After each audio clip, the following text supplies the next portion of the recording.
bushwhacks were some of the worst days I've ever had in the mountains, or life, really. Whereas Panther Mountain is totally opposite. It's a mountain on top of a crater. I think the weather challenges on this incident were particularly difficult. It was really the development of New York State. Catskills were responsible.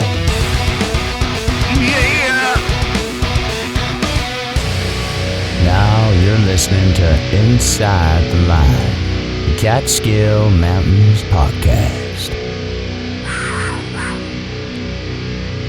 All right, so episode 144 tonight. Betsy joins us, and we're going to be talking about her enchanting time on the escarpment trail, of where she did it halfway and unfortunately had to bail, and then redid it and reclaimed her faith. What do you call this trip that you had? Saving the face of what? Oh, Sir Anderson. Okay. Okay. What is it? Can you briefly explain what Sant Anderson means? Yeah, absolutely. When I was in the United States Army, I had a difficult time initially understanding what the non-commissioned officers were saying, and that included my own name. So in the Army, for brevity purposes, instead of saying Anderson, which was my last name sounded more like Anderson. And when I was a private, it was Pride Anderson. And then when I became a sergeant, it was Sergeant Anderson. All right. Well, that explains a lot, Betsy. Thank you. I appreciate it. So tonight, Betsy's going to chat about her awesome time on the escarpment trail that she had in the first few days, and then came back and did the last day of her backpacking trip with Another Summit, which was a sponsor of our show and also a great, amazing organization. So welcome to the show, Betsy. Thank you so much. It's an honor to be here, Stash. Oh, it's great to have you on. I can't wait to hear your story. So let's get down to the kind of big detail that has been happening the past 2 to 3 weeks. Comet, I'm going to try to say this, Comet Thru-Hike. Is that how you say it correctly? Betsy, you've probably been more places than me and probably can pronounce that a little bit easier. Did I say that right? That sounded perfect. Okay. So did you guys get to see that? Did you get to check it out? Take it away, Betsy. I did not. I live in central New Jersey, where there's a lot of light pollution, so I don't even really get to see stars all that much from where I live. Okay. I mean, it was fantastic. Tad, did you get to see it at all? I mean, I've seen pictures of your backyard. You got to see something. Well, we tried to get tickets, but it was all sold out, so we didn't get to log in and take a view. Maybe next time. It comes by every year, every October? Is that what I understand? Yeah, every 45,000 years. All right, so I'll catch the next one when comment, I can't pronounce your name, comes to the area again. I'll have a front row seat. Tuskanen. So recently, I've always been to astrophotography and stuff like that. I've always liked this kind of stuff. And the last time I got to view a comet, I have a 20-inch telescope. It's huge. It's massive.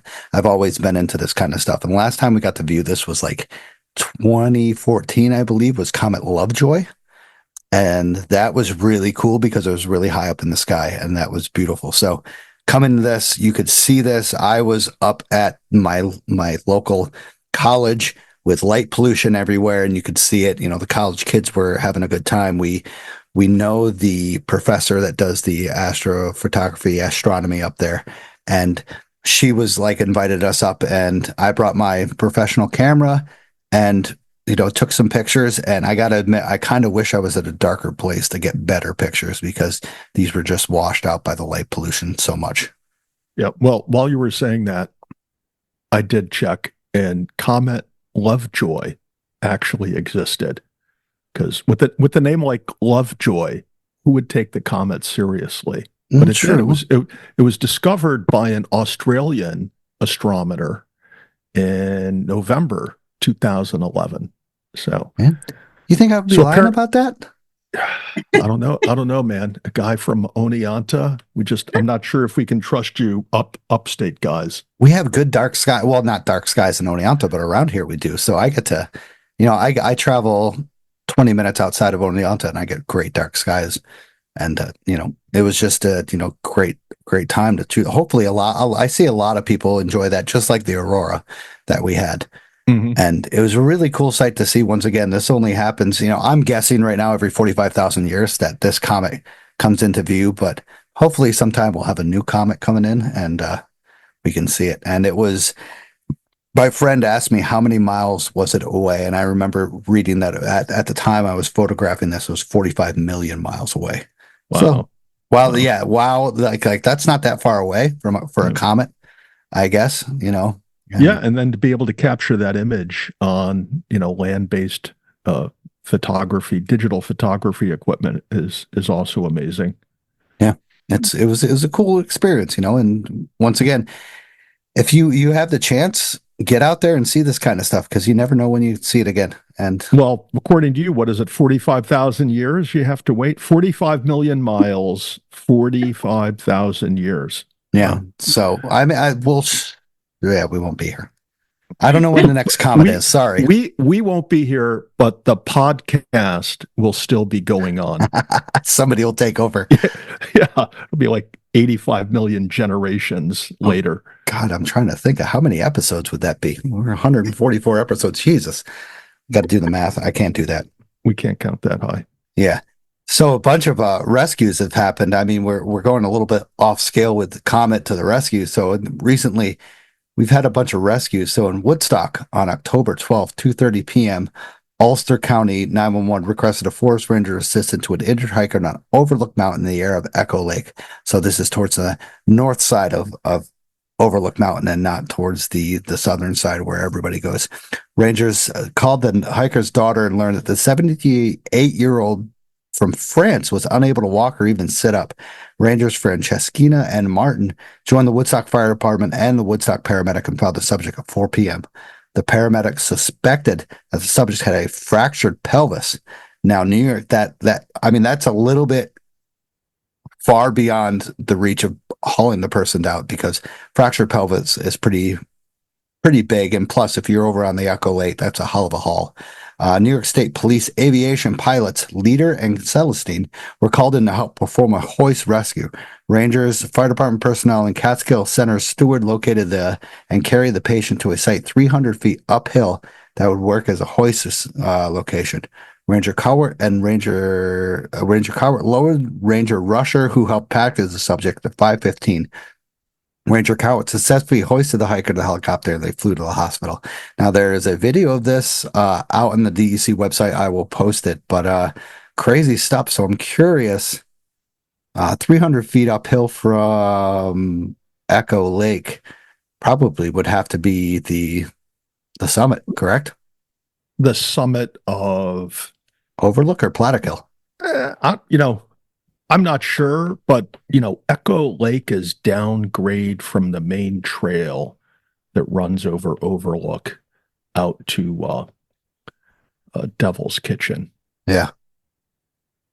So, It's tough to feel Yeah. where they did this, So- unless they, with that amount of time, 2:30 to 5:30, so they didn't cut any trees or stuff like that. So they had to have a central spot of hoisting and stuff like that. So I'm guessing there's, all along that trail, I'm not even going to call it a trail. It's really an old haul road, because there's a lot of quarries along it. There's plenty of cleared areas to haul somebody out of. It's probably difficult to get them there.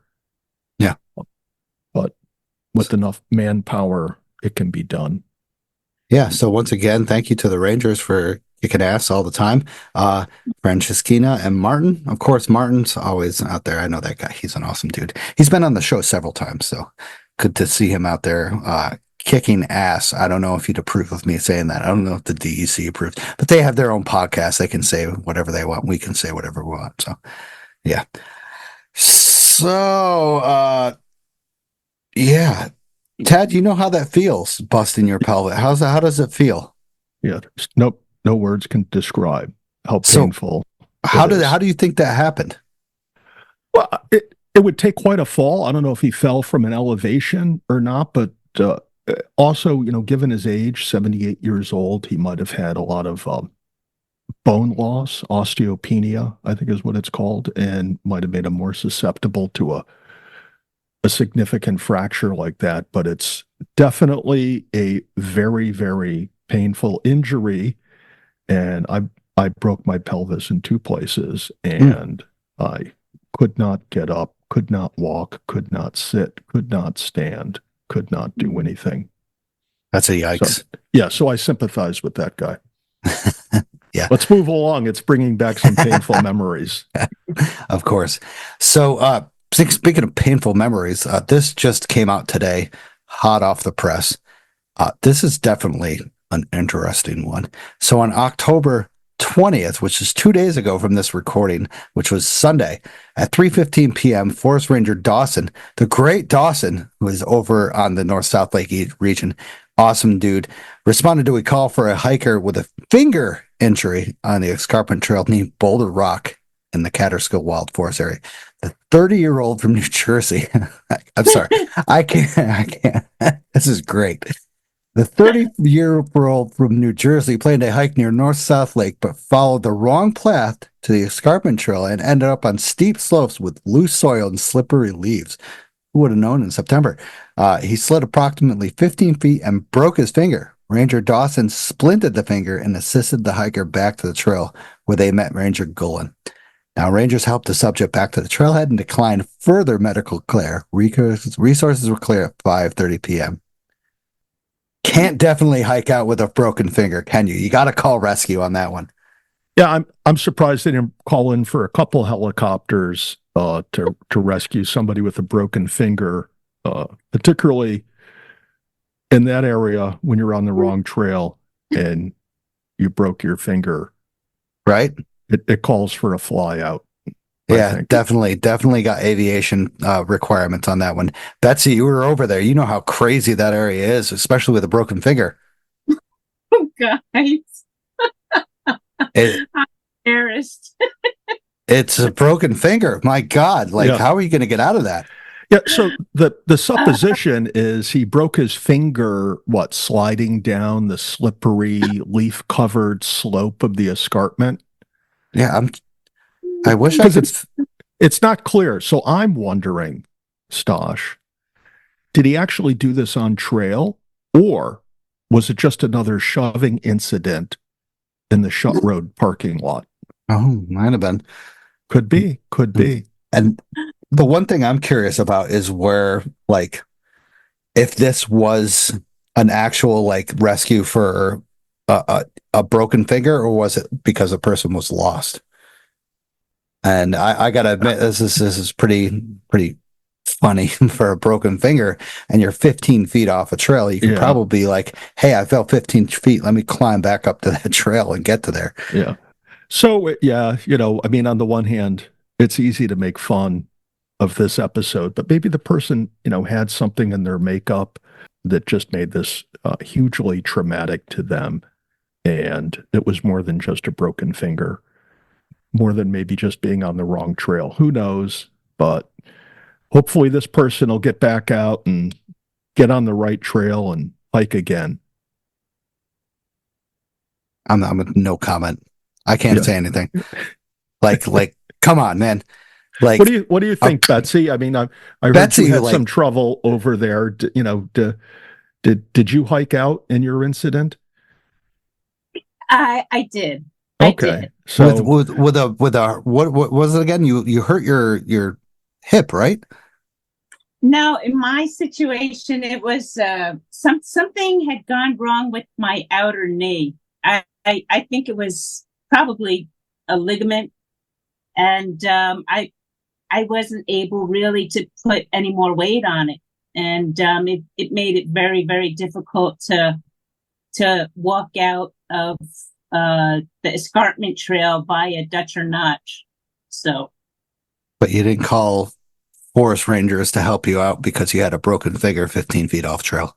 You were like, I'm going to do this shit myself. Yeah, and the thing is, in my situation, I could have, because bottom line is, I could have just like sat on my rear end and just like inched my way like an inchworm off the trail, even if it took me 20 hours. I think you would have. Yeah. Yeah, Well, I that's pretty definitely would, hardcore. you know. It's, and a lot of people will, I mean, a broken finger is a broken finger. I've done that on the trail as well. It's just, I didn't even think it was freaking broken. I was just like, it's sprained, whatever, I'll get out. And, other times I'm just like, being with the search and rescue and such, I'm just like, I'm not going to make that call. I'm going to try to haul myself out of here. That's what I think in my mind all the time. But then that's why I'm also kind of like skeptical of certain steps, stuff like that, of ice. I'm just like, I don't want to make this a search and rescue, especially with somebody who has a podcast about the Catskills and chats about these search and rescues. And I'll be the one that's on the shame block. You know that. And Tad will be like, "Hey, Stosh, what about that little incident that happened on Twin Mountain? You remember that?" Yeah. I'd open up my own podcast then. I wouldn't even get on the same podcast as you if that's what happened. Podcasters don't call for haul outs. Okay. It's true. It's just Very like true. there's no crying in baseball. Podcasters, they walk out of the woods. Okay. That's correct. That's correct. So crazy incidents in the Catskills, one involving a severe incident, one involving a not severe incident, but like Tad said, let's hope that person gets back on the trail and probably doesn't use flip-flops this time. So a little bit more Catskill news. So New York City okays Wyndham plan for a Dent Loop trail. So I looked this up a little bit, and it's pretty cool in Wyndham that they are bringing back a little bit more local friendly, more non-hiker friendly trails to help you look over the beautiful escarpment area with the Catskills up in the northern Sullivan County area or Greene County area. 1.5 mile trail known as the Dent Loop. Best they said this is the biggest news last week. Has received a permit from New York City on Friday. And the trail expansion is designed to improve access. They are offering new opportunities for residents and visitors alike while ensuring that wildlife is preserved and not harmed. Now, will not be part of the trail on the Wyndham Path, which is very highly recommended from a lot of people because it is definitely a beautiful area that will bring you in the middle of Wyndham all the way down to sort of the Maple Crest area. Flat, nice walk. It will be a different kind of walkable path. It'll be like walking the DEC conservation trail to be designed for a nature walk experience. So definitely obtaining this permit is definitely a challenge with the DEP and NYC, located, of course, in the northern Catskills. And we all know that area, of course, the high concentration of areas of Hunter, Wyndham, Shandaken, stuff like that.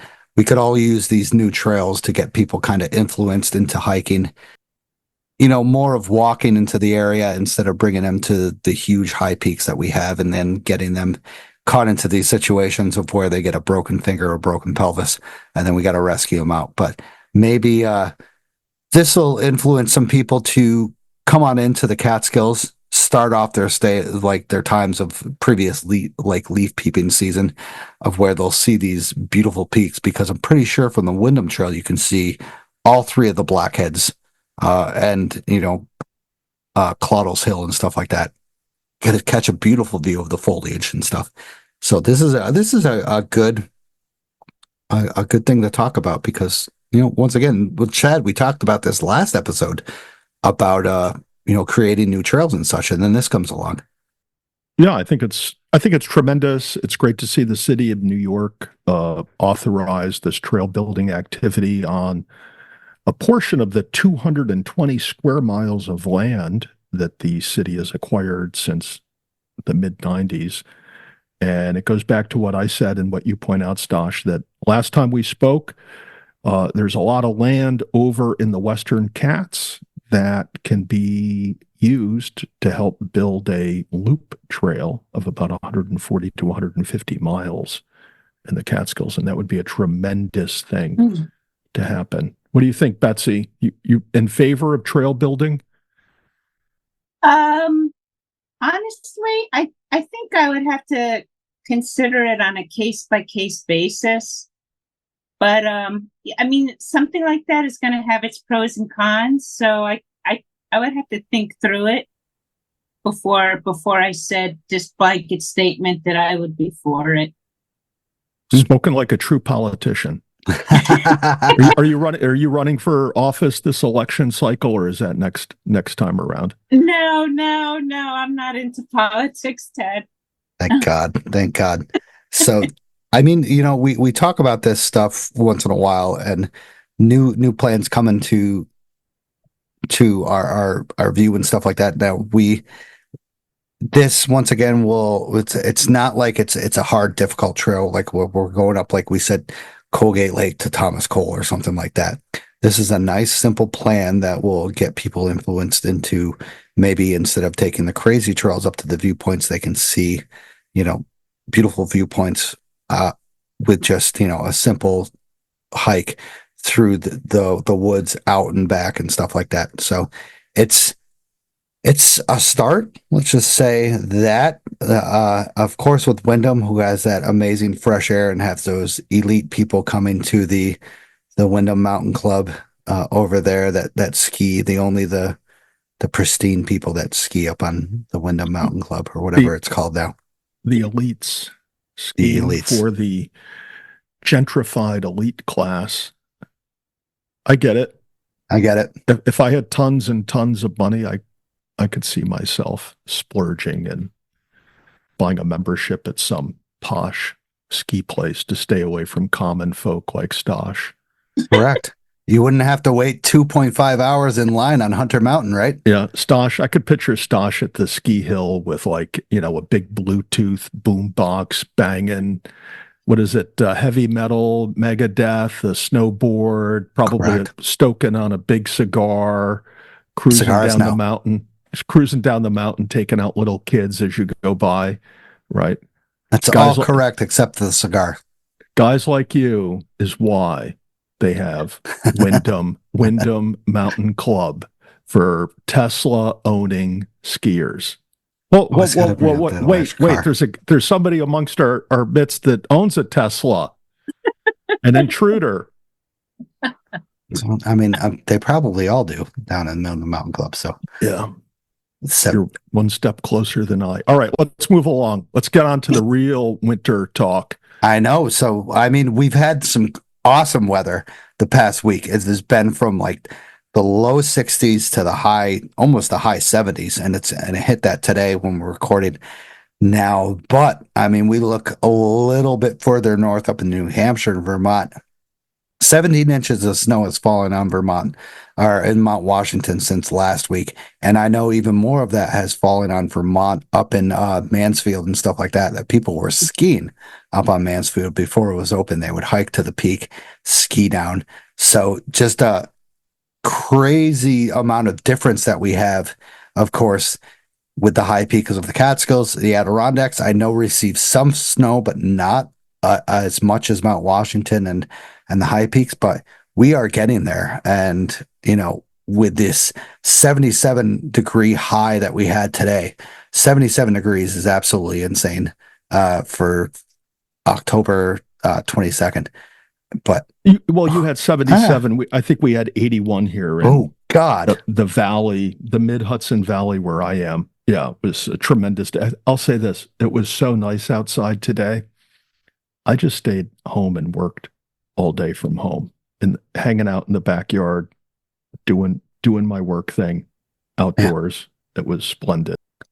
I should have canceled my dentist appointment and just went hiking. Yeah. But I didn't. Who needs teeth when you can hike? Betsy, what about you? What was the weather like down in central Jersey today?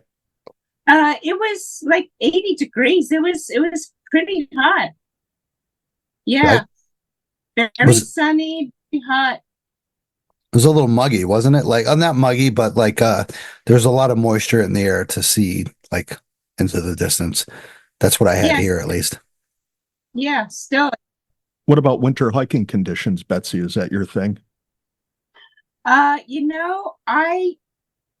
a little concerned about that. I mean, we'll talk later, but I have left to do the four winter high peaks in order to complete my 3,500 requirements, and I am concerned about hiking, doing those four winter peaks. I'll be honest with you.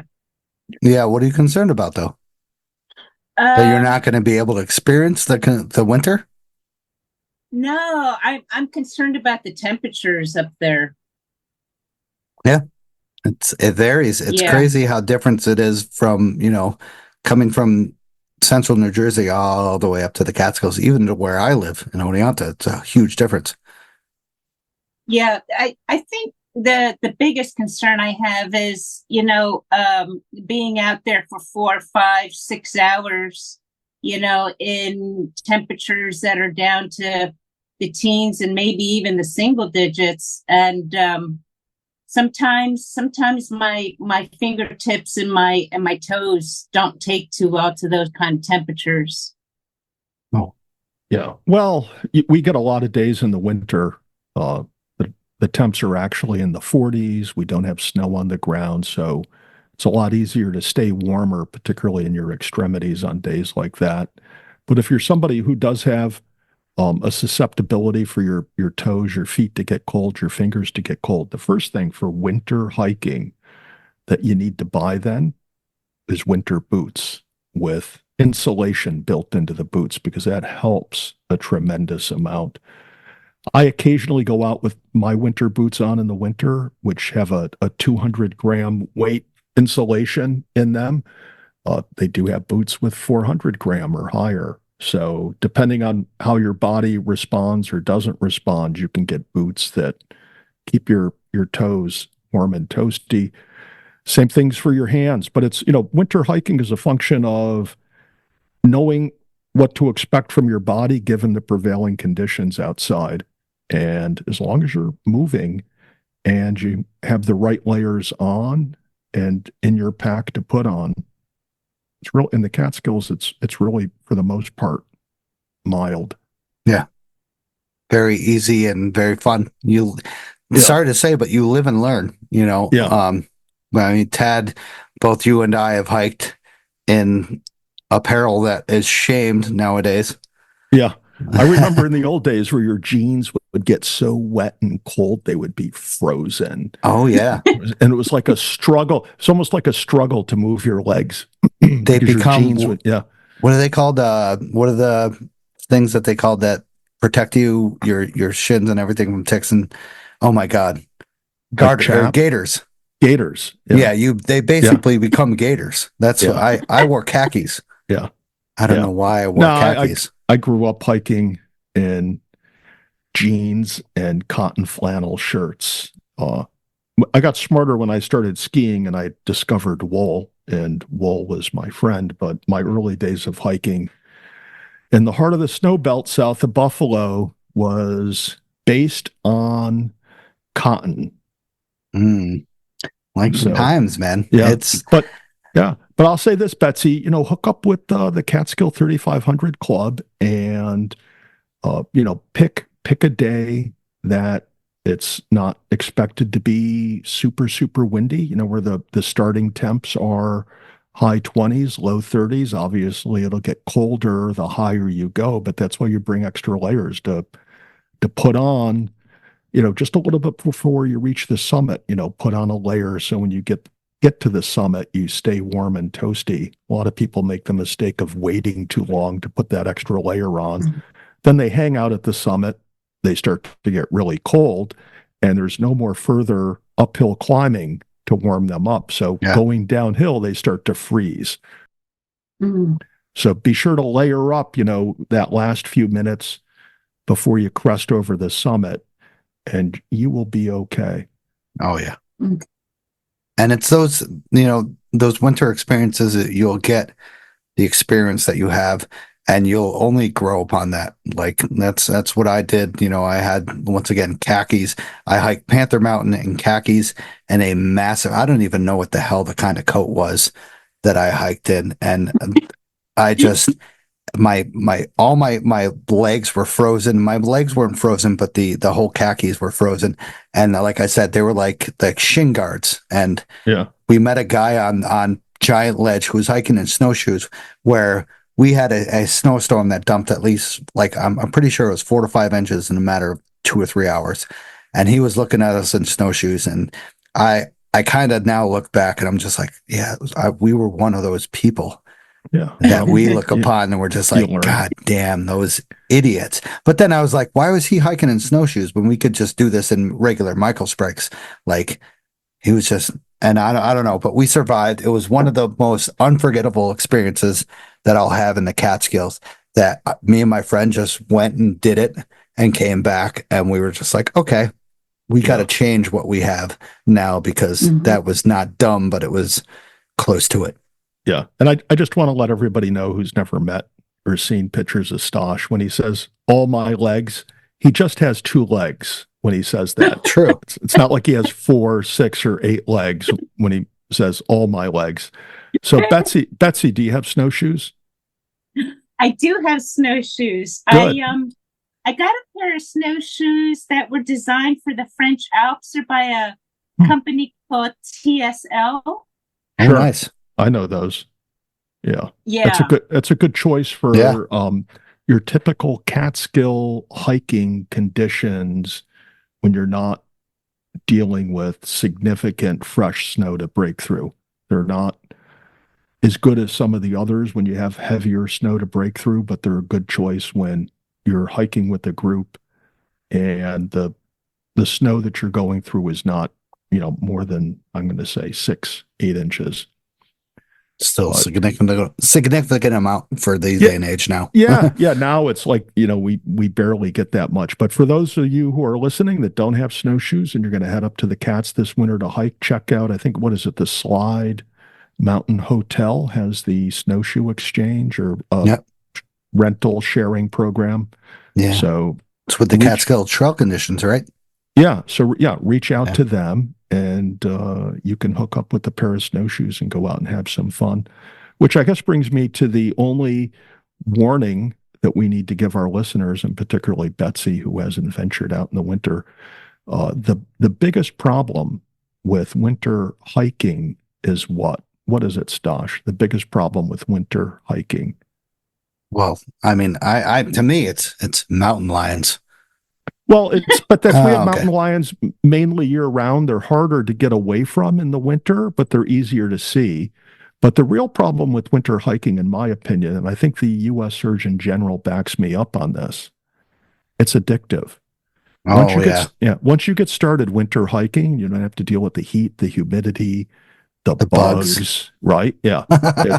You literally, the more snow you get, the better able you are to just go anywhere you want out there. So Betsy, you become addicted. Just wait. You just wait. We're warning you now, so you can't sue us. Yeah. So you talk about winter hiking and mountain lions. So I was sent this by my friend Todd Bold, October 20th, 2 days ago.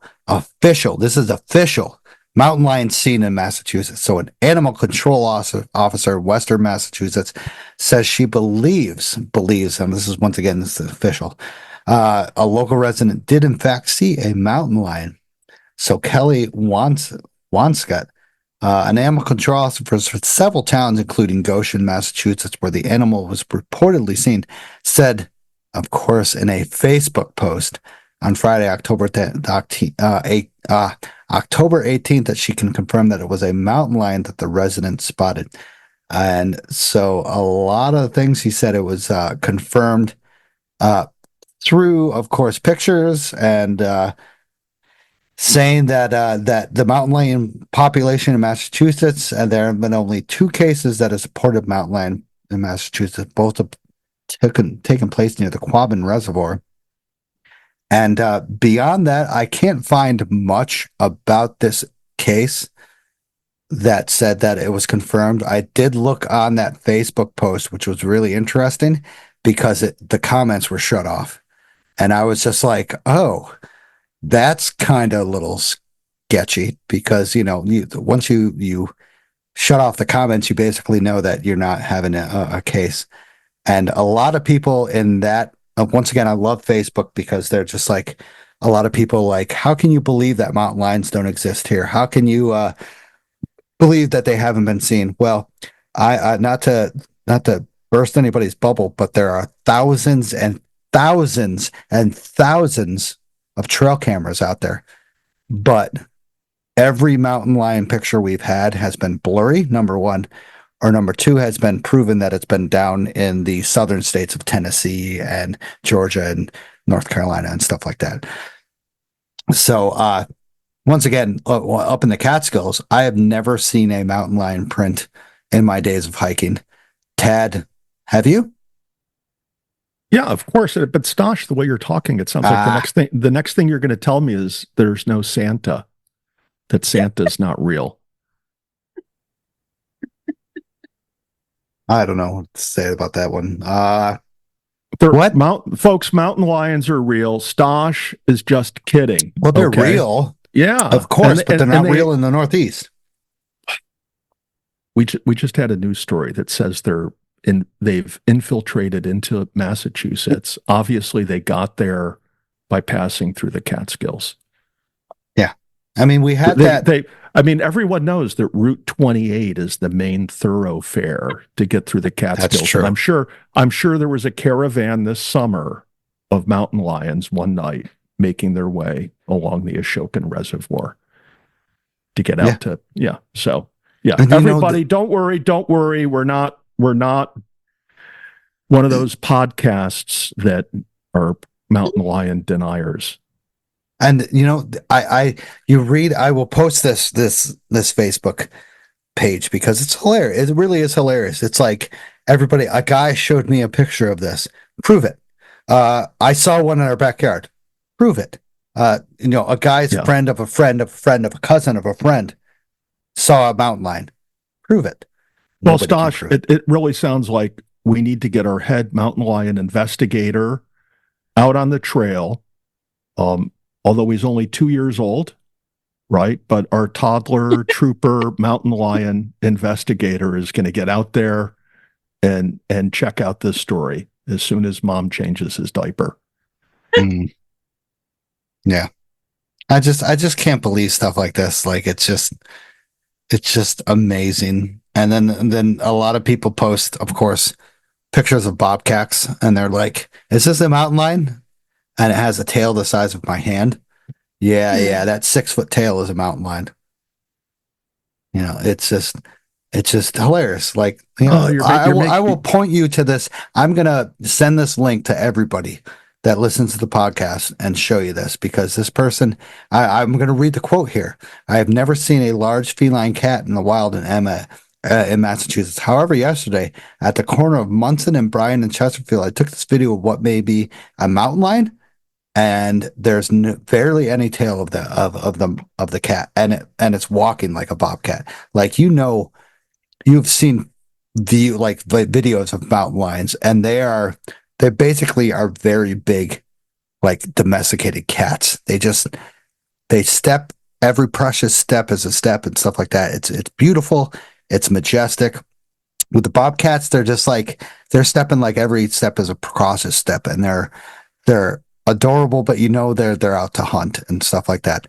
So with the mountain lions, it's a whole different story. And I just loved hearing about this stuff and to see what people say about good old mountain lions up here in the Northeast, because there hasn't been one liable evidence besides that whole thing that happened. I don't even know when that was in Connecticut where the mountain lion got hit with the car. And that was the last time that I've heard about anything. Yeah. And I don't even know if that was true. Well, gee, I don't know, Stosh. I mean, you want to start telling us now that there's no such thing as Bigfoot? This is, what a bummer, man. You're on such a down note tonight. I am. What happened at the dentist's office? Is that, you know? I need to get a freaking root canal. That's what. How did you know I went to the dentist? Betsy, do you remember him saying that earlier? Did Right? I? Yes. Yeah, that he would have Oh. rather have been hiking than at the dentist's office. Oh, yeah. See, Stosh, some people pay attention. Betsy and I, we've been taking good notes. We're listening. It's been a And- long week. Betsy knows that. It's been a long weekend. Well, weekend. Yes. Let's just say that. Oh, okay. Because it is Tuesday after all. Yes, it is. It is. It's been a long weekend. So if you have any mountain lion spots, please send me a picture. Don't send the DEC a picture because they will just deny it. Send me a picture. I will verify it because I am a 112% mountain lion expert. We know that. So last chat of the night, we're going to talk about a man that was dead, found dead in the wildlife, and his wife was rescued 4 days later out in the Maine area. So a man died and his wife was rescued after being lost for 4 days in the Maine woods. Now, this was reported from Boston.com. Pamela Hamster, 72 of Alexander, Maine, was rescued by a Maine game wardens in the woods about a mile from their home in Alexander, Maine. Officials with the Maine Department of Inland Fisheries and Wildlife said that her husband, John, 82, went for a hike on a network of trails behind the house on October 13th and were joined by their 2 dogs. Now, John Helmster reportedly fell and couldn't get up again, and the couple had wandered off trail. Pamela Helmster went to get help, became lost. Neither had a cell phone on them. Rescuers began searching for them Wednesday night after a concerned neighbor alerted authorities. Pamela was reported severely hypothermic when rescuers found her on Thursday. Her husband's body was discovered about 200 yards away. So unfortunate incident in Maine. Now this was October 21st. Of course, amazing that she survived. I'm very curious of how she survived. It's got to be a rough instance. And I hate that. God, this is horrible. I end this on a bad note. God, I ended shooting the shit on a bad note. So sorry to say that. Yeah, geez, no mountain lions, no Bigfoot, no Santa, and now you're closing it out with this sad tale. Husband and wife go out for a little backyard walk, and he falls down, can't get up, and somehow he dies. I don't know, they don't tell us if he had some type of internal injuries, hypothermia, or whatnot, but she had early stages of hypothermia. Pretty sad. They didn't have cell phones. Obviously, it would seem that would have made a difference. What do you think, Betsy? I read about that story, and her body temperature actually, she was hypothermic, I think, because her body temperature had gone down to like 90 point something, and hypothermia, I think, is at 95. And I think the only reason why she survived is because they had 2 dogs with them. One of the dogs went back to the house, and the other dog stayed on top of her. Wow. So, yeah, so one of the 2 dogs, I think, probably may have saved her life. But Wow. it just goes to show you, how much dogs understand a situation. One is going back to the house, and the other one is staying behind with their mom. So, Yeah. Fascinating. Yeah, I read that too, that the one dog went home and the neighbors saw that the dog was outside, but the owners weren't around. And the rescuers, when they found the wife, noted that the dog had been lying on her, presumably to keep her warm. The husband was found dead about 200 yards away. Wow. I mean, if you think about it, saying 200 yards is not a lot, but that is quite a bit of mountain. 200 yards, 2 football fields. Yeah, well, depending how forested or wooded the area is, it could be very difficult to get through that area without knowing the way to go from point A to point B, where it might have been clearer area, more visible. But again, it's sad that life had to end that way. Yeah. Hopefully he didn't suffer.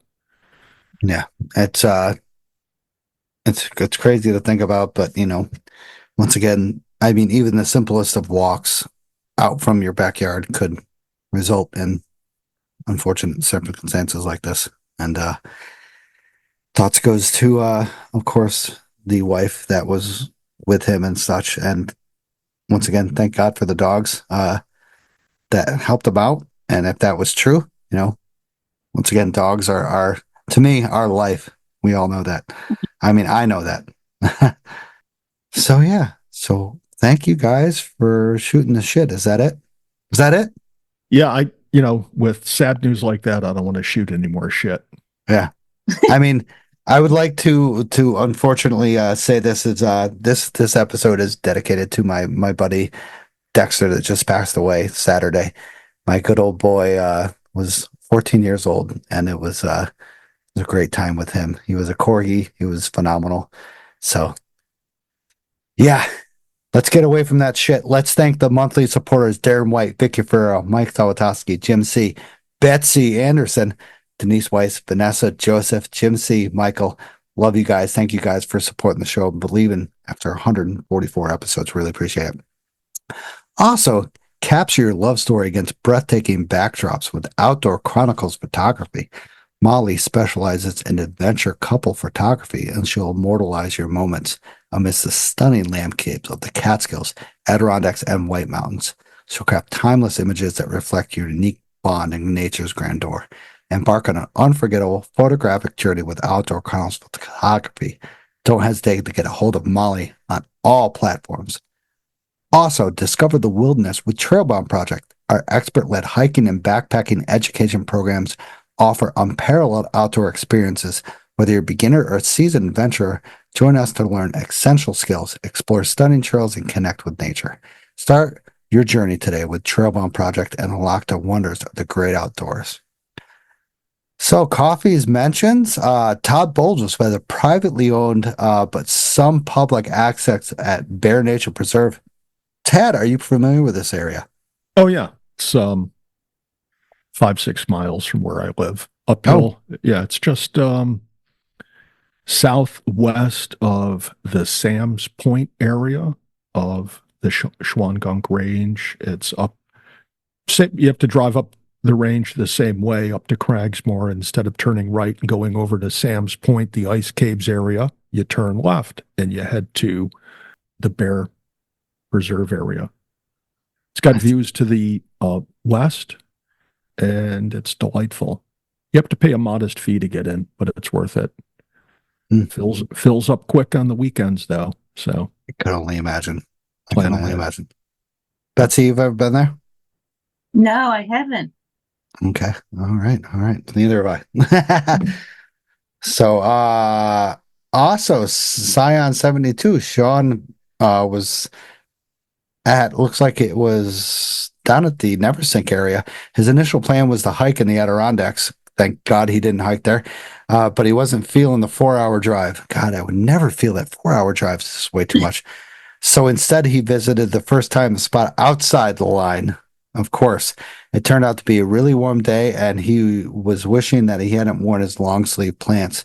Why would you? I mean, you'd have the zip up pants. So Enzo, his amazing dog, loved the Neversink winter, watching the fly fisher peoples and the waterfalls. He hiked all the trails, 10.2 miles with about 2,000 feet of elevation to gain. So awesome time for Sean to go out in the Catskills. And of course, it was an awesome weekend.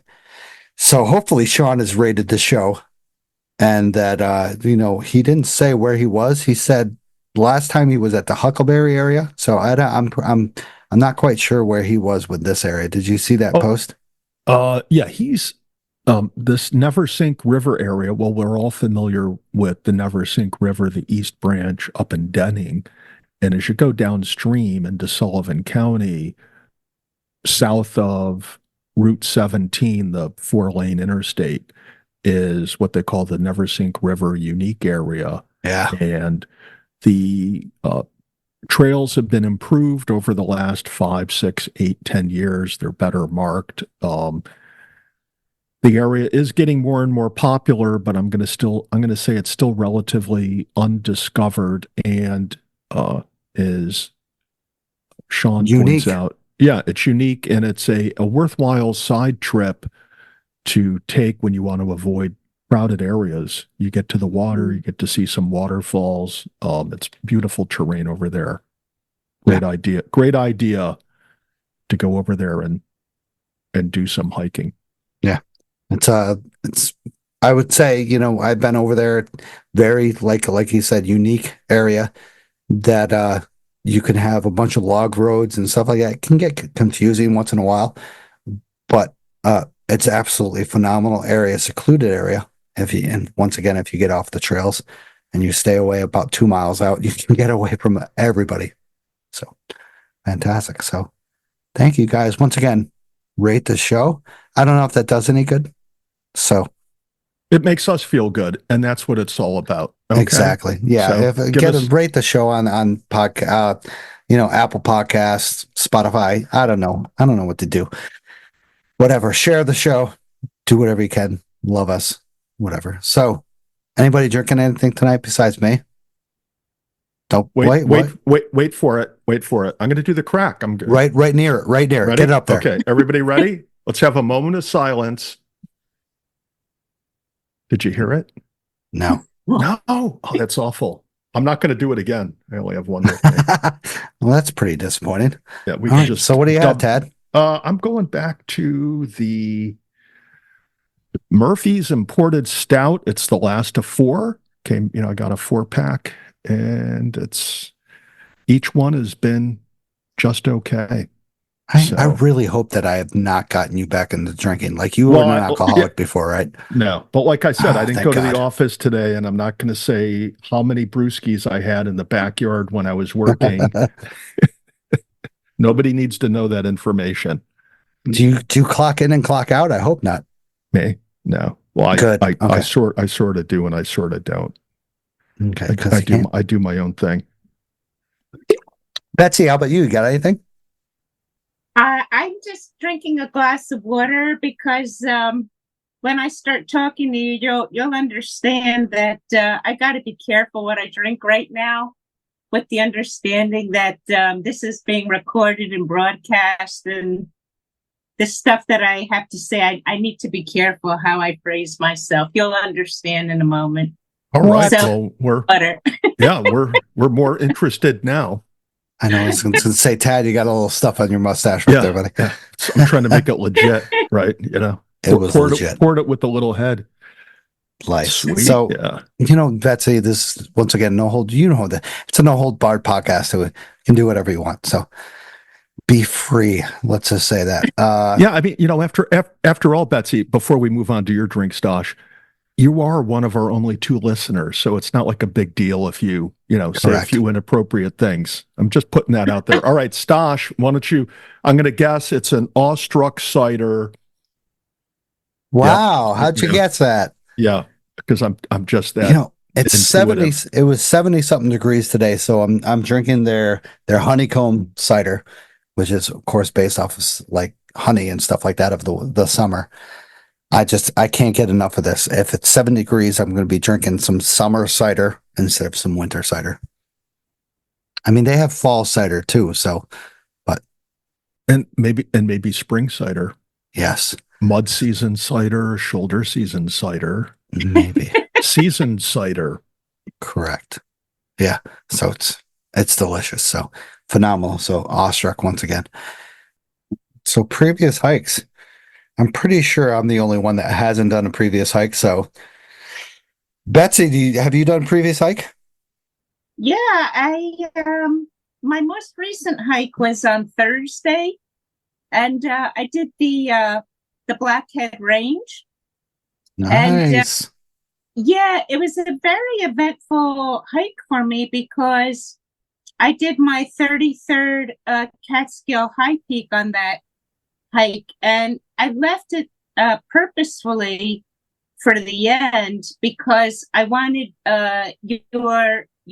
your mountain to be my last mountain. So my very last peak was Thomas Cole, So I saved that for last, Stash, for you. Well, thank you. Where was your approach from? Um, Was you it know, from the Lockwood Gap, kind of like the parking area, or was it from Barnum Road, the other side?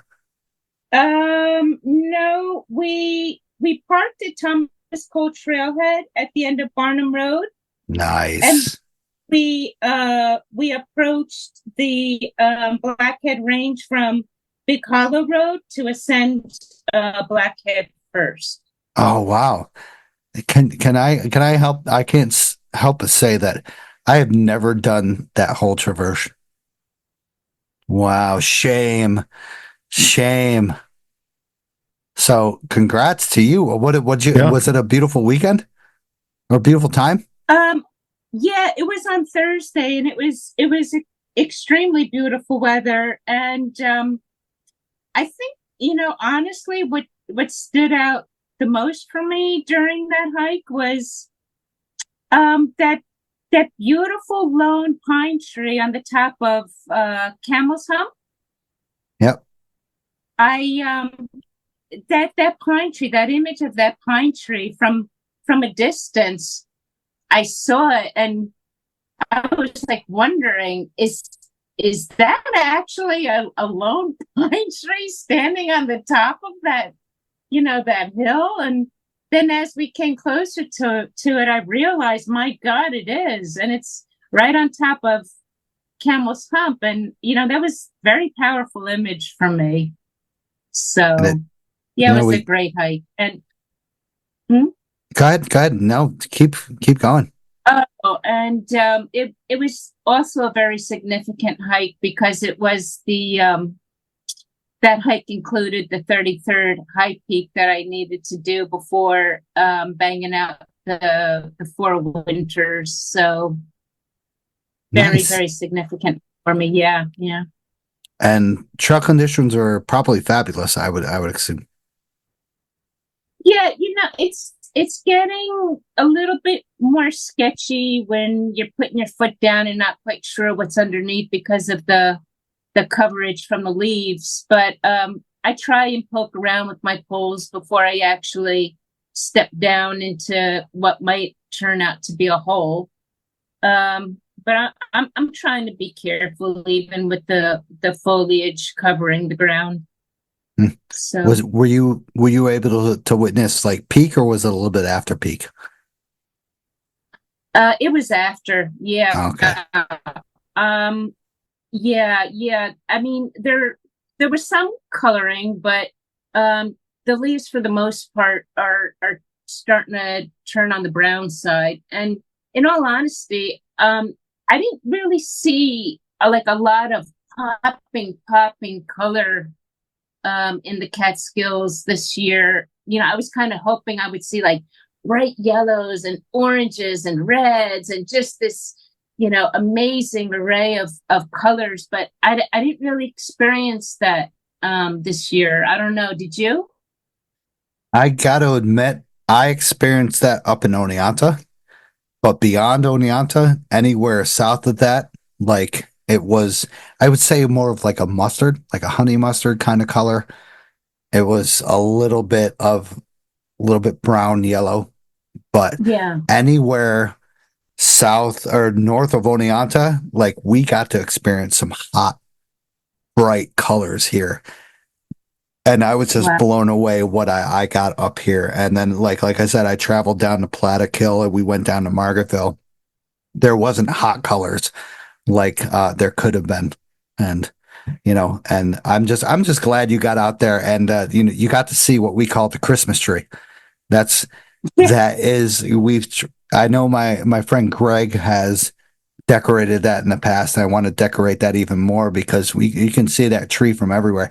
I know it's illegal, but you know what? It's absolutely phenomenal to see that tree from, you're going from 23 in Wyndham and you can see that tree up on a high point and stuff like that. And it's all lit up and it's the Christmas tree. It's sitting on top of the peak of Camel's Hump and it's beautiful. So Yeah. were the trails well taken care of from Thomas Cole to Camel's Hump? And do I have to go back up there? No. No, Fantastic.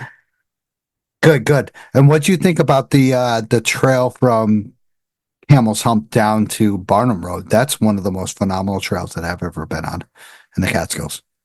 Yeah, I honestly I enjoyed that entire hike. It was kind of short. It Wow. From we started to ascend Blackhead and all the way to where we were exiting to get off Camel's Hump.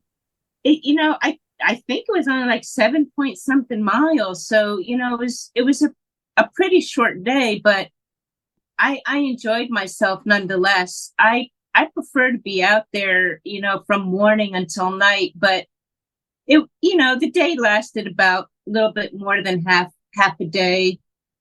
And 7 point something miles, I think, is what we covered. So, but the trail conditions were beautiful. No trash. Nice. Yeah, easy peasy. It was great. Yeah, very well taken care of. Nice. We're glad you Yeah. had a good time. Good. Only 4 more peaks left.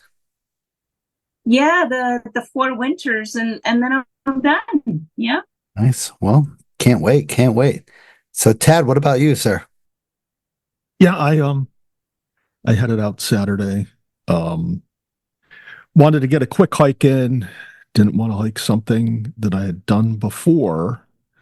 So I have heard of a certain patch of old growth in Lost Cove that I set out to find. I don't think I found it. But what I did is I parked at Lost Cove and went down the road to hike the ridge that goes from the road up to the true summit of Balsam Mountain, which looked to be or has been recently logged, sometime in the past 50, 75 years, I'm going to say. And there were some pretty interesting rocks up there. I shared some photos with Danny Davis because I saw some things I thought he would be interested in. And got to the summit, banged a right on the trail, went down the trail about 0.3 of a mile past the lookout, and then went down that ridge to the end of Lost Cove Road. And that ridge was much older growth forest, very little undergrowth at the higher elevations. It was really remarkable. It was a pleasant hike down. It was steep, but not ledgy. There wasn't many rock outcroppings. At least I didn't hit anything of interest or significance on the way down. And I think I did the whole hike in around 4 hours or so. It was roughly 6 miles, 2,300 vert of gain, and just a pleasant area. Then on the way back, I went down the Frost Valley Road, past the Hairpin at Giant Ledge Panther, and then on past the parking area for Slide. And I was overwhelmed at the number of cars that were parked on the road. Where and how they were parked along the side of the road, I thought it was just crazy. And I'm glad that I didn't go there for the day because it just looked like, just craziness with all the people, all the parking. I'm sure the trails over there were crowded. I only saw 2 people on my hike at the lookout, Eric and Allison from Nice. Levittown. They seemed to hike all over the place. Eric was had finished his 5th round in the Cats. Whoa. Allison was finishing up her 3rd round. They hike in the Adirondacks, the Whites. They get around. They're avid hikers. They were hiking Balsam in the morning and Sugarloaf in the afternoon.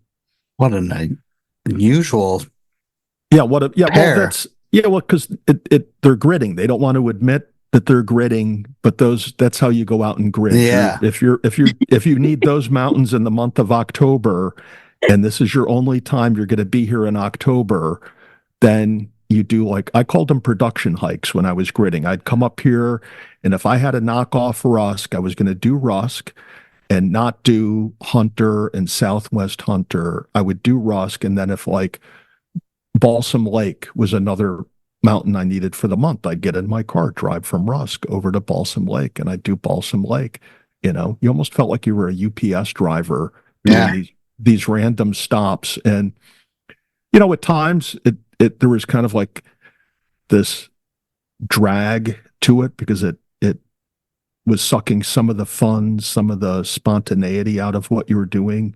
But then when you put it in perspective that you were visiting each of these mountains in each month of the year, getting to see them in vastly different conditions, lighting, canopy, trail conditions, all of that, it was worthwhile. So I sort of missed the gridding days. I'm not admitting that I'm working on the next list, but I had a great hike. It was fantastic. Balsam. The view was superb. I did notice that the trees, the further up you went, the tall trees, no leaves on the top, but all of the color that you would see driving up to the mountains would be mainly from the under canopy where the trees, the brush, whatever it is, hasn't lost their leaves yet.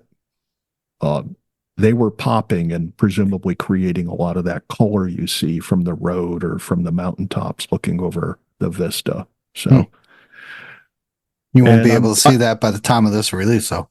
Yeah, well, on the one hand, you say that, but there's still some color up there, and I think it's one of the best times of the year to go up there after the fall, before the winter, and see the mountains when they're kind of in this raw, bland state. It's maybe the best time of year to start shooting in black and white for a little while, and get ready for winter hiking because we've waited months for it. Did you get shot at? No, I didn't get shot yet this year. Yeah. So you wore bright colors because of what this season is, correct? Yeah. So you're bushwhacking. You need to do this while bushwhacking. Jesus Christ. Yeah, actually, for the bushwhacking I was doing, I would not say that I was dressed appropriately, given the fact that it's bow season out there. But I did take some level of assurance that where I parked, there was nobody else parked in the area, and there's not a lot of houses along that road. So I didn't think I'd run into many hunters, and I didn't.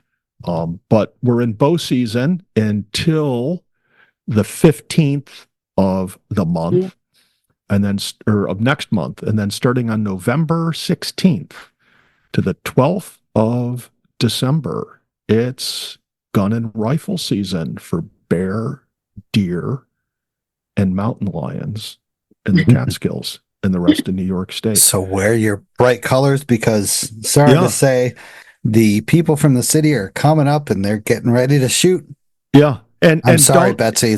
Yeah. And just don't think that they're going to do it from the 16th of November to the 8th of December. There's going to be that guy or that group that, they got up a day or two early or stayed a day or two late and did some hunting. So get your bright colors on and proudly wear them. Yeah. Yeah. And now you guys say this and you're like, hey, Stosh, what did you do? I did absolutely nothing. I had once again, we talked about my buddy, my close friend, dog Dexter, passing away on Saturday. So Sunday, Jessica and I kind of chilled. I had a plan to go out to Red Hill with another summit to do an awesome hike with them, but unfortunately I stayed with my wife and we celebrated Dexter's life. So but I can say that, Tad, I kind of know where you were in that area. I got to admit, where you came up, there was a lot of like seasonal roads for logging, correct? Yeah. So in the lower ridge, the one that went directly to the summit, it was obvious that the lower elevations had been recently logged again. I'm going to classify that as like in the last 50 to 75 years. Yeah. The logging roads in the main were wider, and many of them traveled more directly upslope, whereas the ridge that was further to the north had the older growth trees. I'm not going to say it was an old growth forest, but they were definitely older, much older trees. Seemed to be to me a generation older. There was a strong canopy, so there wasn't a lot of underbrush through there. And the roads, if you look at my tracks, you'll see where at the lower elevation, I did pick up on the logging roads, and they were a lot more perpendicular to the fall line of the slope and went back and forth. So if I were to hike that area again, it's a much more enjoyable hike to take that ridge that's just north of the viewpoint. I think it's rather splendid. Of all the forest hiking I've done in the Catskills, I'm going to put that as one of the top 10 Nice. not non-hemlock areas. When you get to those hemlock groves and you hike up them or down them, they're just magnificent. So Yeah. So cool. yeah. Glad you guys had some awesome experiences out in the trail. I'm very jealous. I really. Yeah, well, Really? whenever you want to try to relive those experiences, just click on my Instagram page and you'll see I have some pretty poppin' photos of this fall's canopy turning True. colors. So I got to enjoy it. Sorry you didn't. Well, you know what? And Ted, I got to reach out to you that I'm thinking of having a kind of like a group hike for us as a podcast in November. I have a date. So Okay. we'll Is it set going to it. be on a weekend? Yes, Sunday. Okay. Oh, Unfortunately. all right. I'm All sorry. right. That's all right. It's all your football days. I know that. Yeah, well, no, I'm not a big football fan, but Thank God. I also don't work for corporate America, so I know. I can have a certain level of flexibility. Hell yeah. All right. So Catskill News, volunteer once again, 3500 Club, Catskill Trail Crew, Catskill Mountain Club Visitor Center, Jolly Roberts Trail Crew, Bramley Mountain Fire Tower. Volunteer as much as you can. People are doing trail maintenance as we speak and stuff like that. So get out there and volunteer. It really helps out the Catskills. It really helps out your trails. It really helps out your experience once again. So let's chat about the weather this weekend. So it doesn't look too bad. We're going to go from Tad's last summit, which was Balsam Mountain. Friday looks pretty decent. High of around 48, low of around 47, clear skies. Saturday looks like to be light rain showers in the morning to middle of the day. High around 46 in the morning to a low around 34 at night. So it gets a little bit colder. And then once we get into Sunday, it is going to dip down pretty cold. A high of around 32, a low of around at night 3 degrees with the wind chill. So we're getting there. Going until Monday, it looks like it's going to be a high around 37, low around 7 degrees. So wind chill is starting to take a big effect on everything. Extra layers, like Tad said, wool this, wool that. It doesn't hurt to have an extra couple pounds of layers in your pack to help protect you and to help make you enjoy that awesome summit view. I like to be up there as long as I can to enjoy that summit view. I'll get a little chilly. I'll throw another layer on. I'll be warm. I'll stay up there another hour. Yeah. So speaking of hiking, this Sunday, Betsy, guess who I'm hiking with on Sunday? Oh my. Can you give me a hint? Yeah. Yes. His first name is Mike. Oh. Stosh, you want to take a stab at it? Mike, Kudish? Mike Kudish. I'm hiking with Doc Kudish on Sunday. We're going to go out and map an area of suspected old growth forest. And I'm so excited to go and do that with him. He's just a terrific person to hang out with. And every time you walk through the woods with him, it's really an enlightening experience. So I'll take some really, really good notes and share them with everyone next week. So tune back in and hear about my excursion with, I call him, he's 82 years old. I call him Iron Mike. Oh, yeah. Yeah. Yeah. Cool. Well, have fun. I'm going to see if I can get out this weekend. So with John and my friend John and my wife Jessica. So hopefully we'll get out. So, all right. So let's go with the last bit of sponsors and then we'll get on to Betsy, her story tonight. So can't wait. So discover Camp Catskill in Tannersville, your ultimate hiking store. Find top quality gear, apparel, and accessories for all your outdoor adventures. Our expert staff is here to help every hiker from beginners to seasoned pros. We also carry a variety of unique Catskill souvenirs and gifts. Visit us online at campcatskill.co or the store to gear up for your next journey. Adventure starts at Camp Catskill. I also discovered the beauty of the Catskills, Adirondacks, and Hudson Valley with scenic route guiding. Our expert guides to ensure a safe, unforgettable hiking experience tailored to your skill level, from breathtaking vistas to hidden gems, or as you're just peak bagging the simple day hikes. We'll lead you to the best spots and back. Book your adventure today and explore nature's wonders with scenic route guiding. Check them out on all social media platforms. Also, if you mention the podcast, you can get 10% off. Use the code Mountain Lion. Also, embark on a transformative journey with Another Summit. Another Summit is dedicated to serving veterans and first responders like Betsy with free outdoor activities. Activities like walks in nature, paddling, hiking, or even backpacking. Join a supportive community to rejuvenate in nature's embrace. Experience camaraderie, adventure, and healing at no cost. Take your next step with Another Summit and ascend to new heights with the resilience and joy.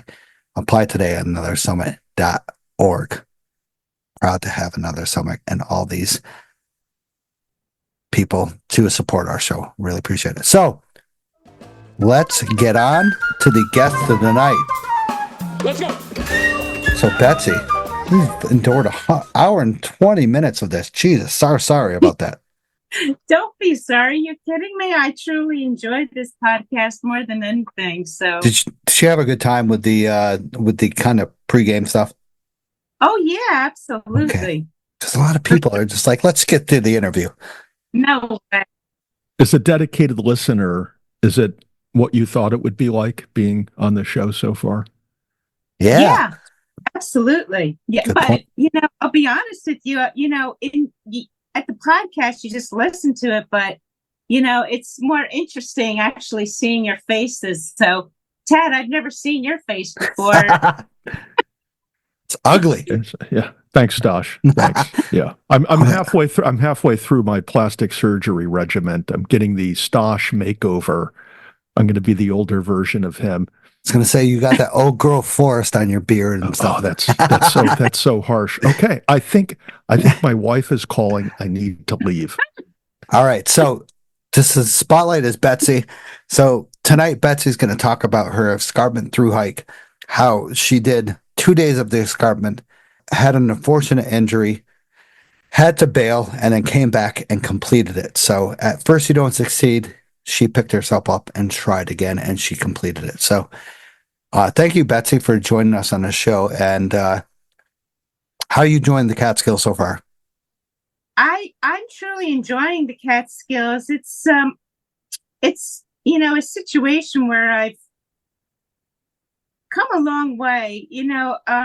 When I initially became introduced to the Catskills, it was through one of your sponsors, the Trailbound Project.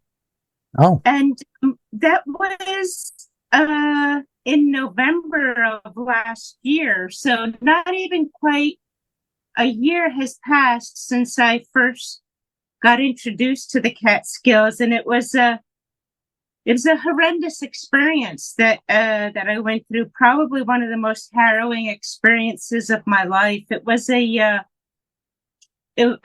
what they call bushwhacking 3, and it was a bushwhacking overnighter. And what we did is we met at the Denning Road, and we embarked on a bushwhacking trip up Van Wyck from Denning. And what made it so harrowing was that I'm a 105-pound woman, and the backpack that I was carrying was about 42% of my weight. It was a 45-pound pack. And it was very, very difficult for me to scale Van Wyck with 45 pounds on my back in the third week of November, which was quite cold. And the reason why my pack was so heavy was because I don't have ultralight gear. So it's called the Military Modular Sleep System. A summer sleeping bag, a winter sleeping bag, and the two of those together with the bivy comes to about 12 pounds. And then I also was carrying 4 liters of water and all of the clothes that I would need to stay warm. And it amounted to about 45 pounds when I also included my storm break tent by North Face. And what we did was we did the traditional bushwhack where we would discern which angle we needed to travel in, and then we'd shoot an azimuth, and then we'd send our partner a distance out. And once we lined them up with our azimuth, they would shoot 180-degree difference back azimuth to make sure we were accurate. And then we would catch up to them and just continue leapfrogging. And that's how we went up the mountain. And you may actually be a guilty party in this particular situation, because if I'm not mistaken, I think you may have provided the Trailbound Project with this idea of actually having us scale Van Wyck from Denning. Am I correct? Is that your idea? I plead the fifth. I mean, I can't say no, but they contacted me and thought, what could they do from here to here? And I said, it would be a great experience if you're going to do like all bushwhacking from you guys started from like Slide or Big Indian Trailhead, right? Like Biscuit Brook. Went over the Wildcats. We started from Denning. Okay. So you went over Van Wyck to Peekamoose and then back down, right? No, we went up to Van Wyck, and then from there we were going to look for some plane wrecks. Yep. Okay. So I did this whole thing. Sorry. I didn't mean to kill you. Oh my God. It was horrendous. And because of the traditional way that we were bushwhacking, we started at like 9 o'clock in the morning, and we were still working our way up Van Wyck after nightfall. Oh, yikes. Yeah, it took us that long leapfrogging. And finally, what ended up happening, praise God, but one of the men in our group, he fell out.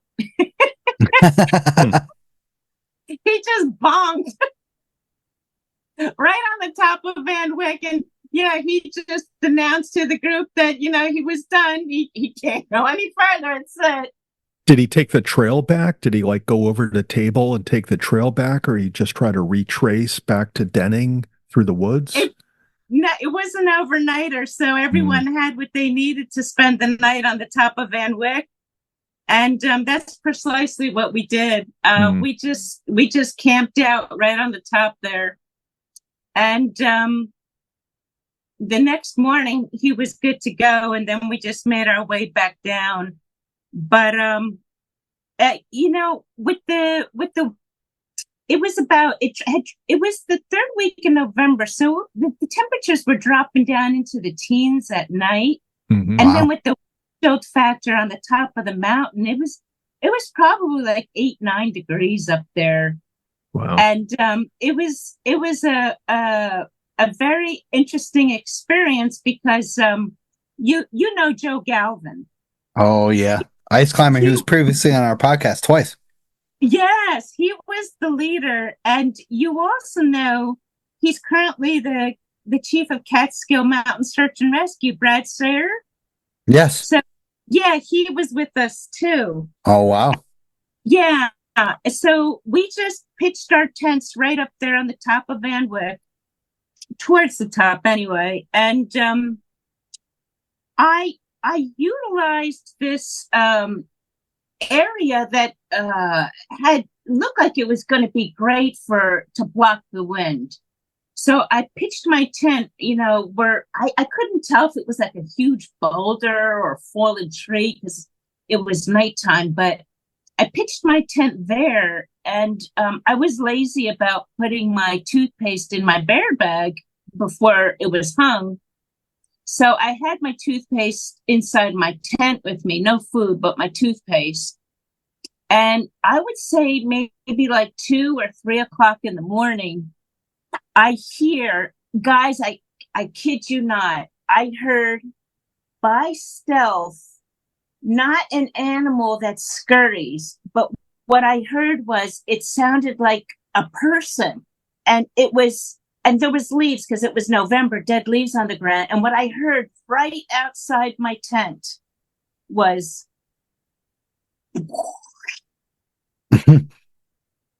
and it was just moving by stealth. And honestly, I don't know if it was a coyote. I don't know if it was a deer. I don't know if it was a bear, but I banged on the side of my tent. I said, go. And it got quiet. And then all of a sudden it would, like stealth, very slowly taking steps around my tent. And I said, holy Christ, am I like sleeping where it usually goes to bed at night because of where I put my tent? I didn't know if that boulder was its den. I kept yelling at it to go. And it kept like walking around my tent. So Joe, out in the distance, he's sleeping in his Tyvek tarp, and he goes, Betsy? And I was saying go, and he thought I was saying Joe. So he gets up out of his Tyvek tarp and he comes running over to my tent, and he starts like using his air horn, which it was funny. It wasn't working. So the first sound it made was like someone passing gas. Oh my God. And then Brad Sayer came out, and they went back to bed. There was nothing there, according to them. And then, like an hour later, that same animal came back, and the person in the tent next to me was yelling some man's name, thinking that it was one of the men in our group. It sounded like a human being. So honestly, I was too scared to look outside to see what it was. And to this day, I could kill myself for not being brave enough to look outside my tent. I don't know what it was, but it was something that walks, and it was something that walks cautiously. Mountain lion. That rules out Stosh. Mountain lion. Yeah. 100%. I'm going to have to converse with Brad and Joe about this, but we're going to say this is about mountain lion 100%. Yeah. All joking aside, I just don't know if it was a coyote, a deer, a bear. I don't know. Coyotes wouldn't come that close with you. That's crazy at night. Coyotes aren't concerned. Their canines are not concerned about oral hygiene. Same thing with bears. They eat all of that roughage. They're not concerned with oral hygiene. Yeah. But if you're a mountain lion and you've been chasing down some bushwhackers from New Jersey, you're very concerned about oral hygiene. Yeah, they want to get that picture. Yeah, we have scientific data that proves that. So Betsy, I'm a little surprised by this story because you have some military background, and what is it you said you weren't brave enough to go outside of your tent? Why don't you cover some of your military background for us, if you will? Yeah, you got it. But I just wanted to backtrack by saying that it's actually the Trailbound Project, because of this bushwhacking overnighter, that had me realizing that there's so much more to discover out there, with this area called the Catskills. So it's because of the Trailbound project that I developed this interest in the Catskills. So, and then, okay, so Ted, you would like to know about my military background? Yeah, I mean, you're telling us this story of your first experience backpacking in the Catskills on Van Wyck. You hear these noises, you assume it's some kind of animal outside, as opposed to Stosh coming by to give out some trail magic. But we'll get to that later. But why don't you tell us, about who you are, your military background, and your backstory before you get to the cats? Okay, yeah. I was born in Central Jersey.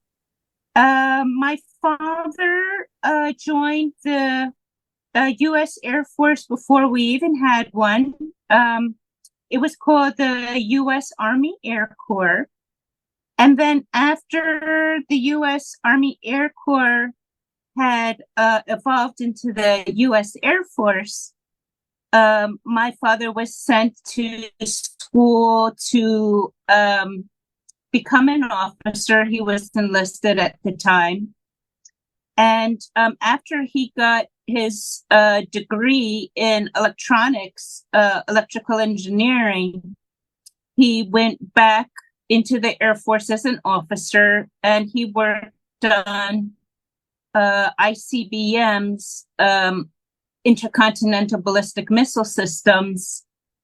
And he worked out of an area in Greenland, doing research and development on these intercontinental ballistic missiles. And then he was sent to Korea during the Korean conflict, which escalated into a war. And that's where he met my mom. And my father is just Heinz 57 Caucasian mix, and my mom is from Korea. And he married my mother and brought her back to the United States, and then started a family with her in central New Jersey. And that's where I was born and raised. And I went to school, public school system in New Jersey up until 8th grade. And then I was taken out of public schools to train in ballet full time. So I never set foot in the public high school. My high school years were spent in ballet studios.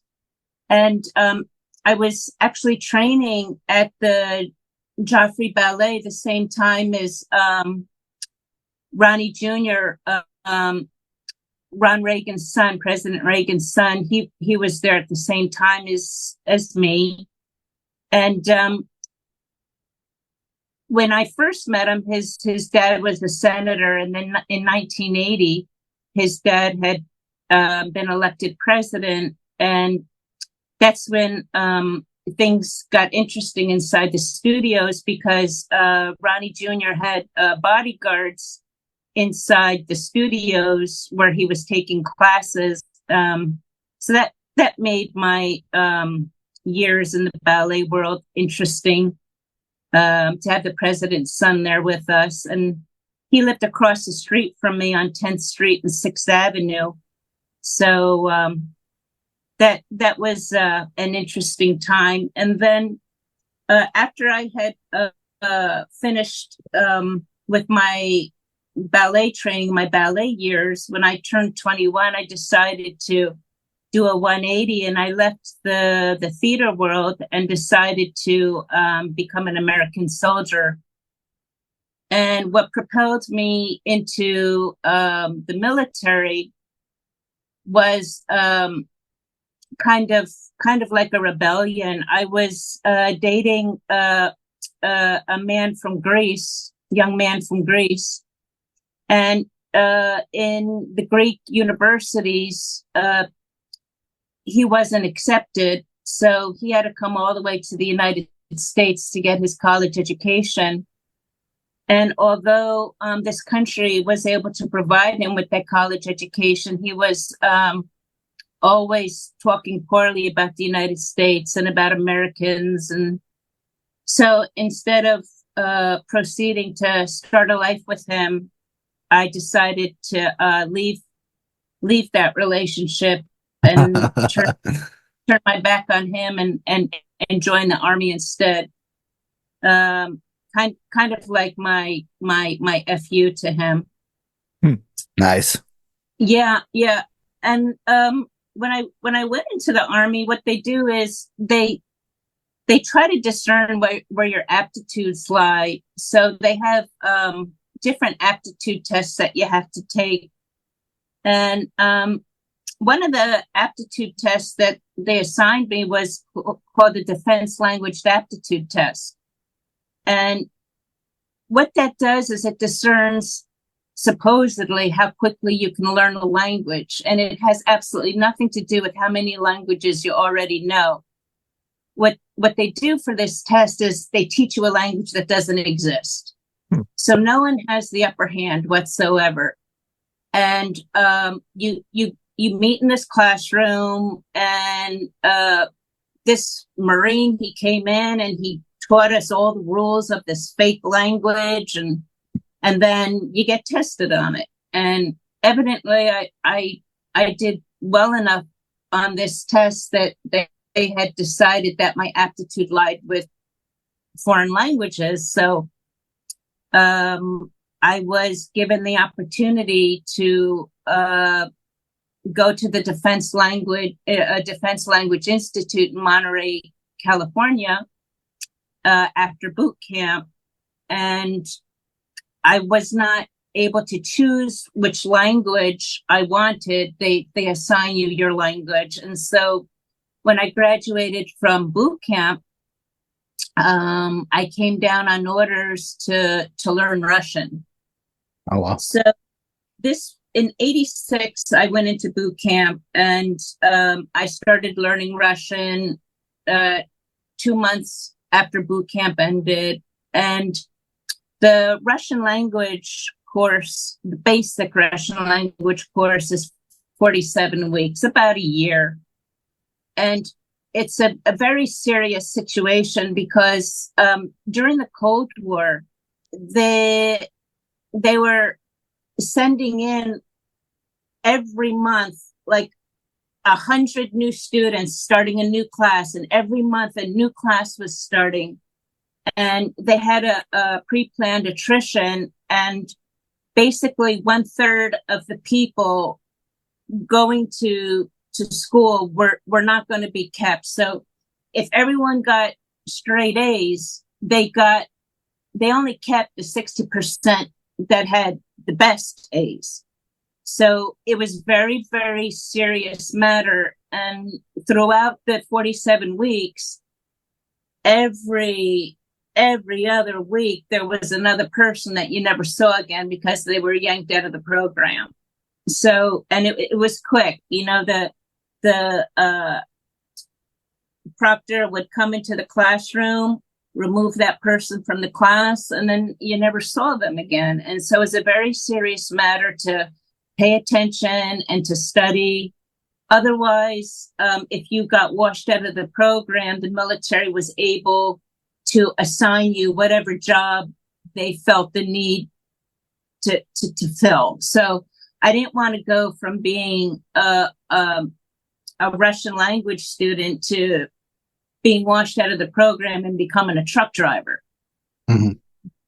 So I studied my rear end off the entire time. I never did anything else but really just study all night after having been in classes all day. And then what they do at the end of the year is they keep 8 students to go on to advanced Russian. And I was selected as one of those 8 students to stay on for advanced Russian, which lasted another 6 months. Jesus. And in that classroom, they kept 4 sailors and 4 Army.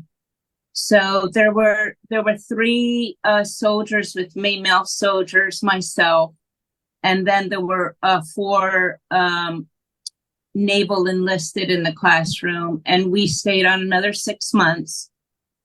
And then after that ended, we all went on to learn our job. After having learned the language, now we have to learn our job. So Jesus. I don't know what happened to the Navy guys, but I went off to a military intelligence school to learn my craft. And then after I had graduated from that school, I got sent. I was the only person in the group who got sent into Berlin.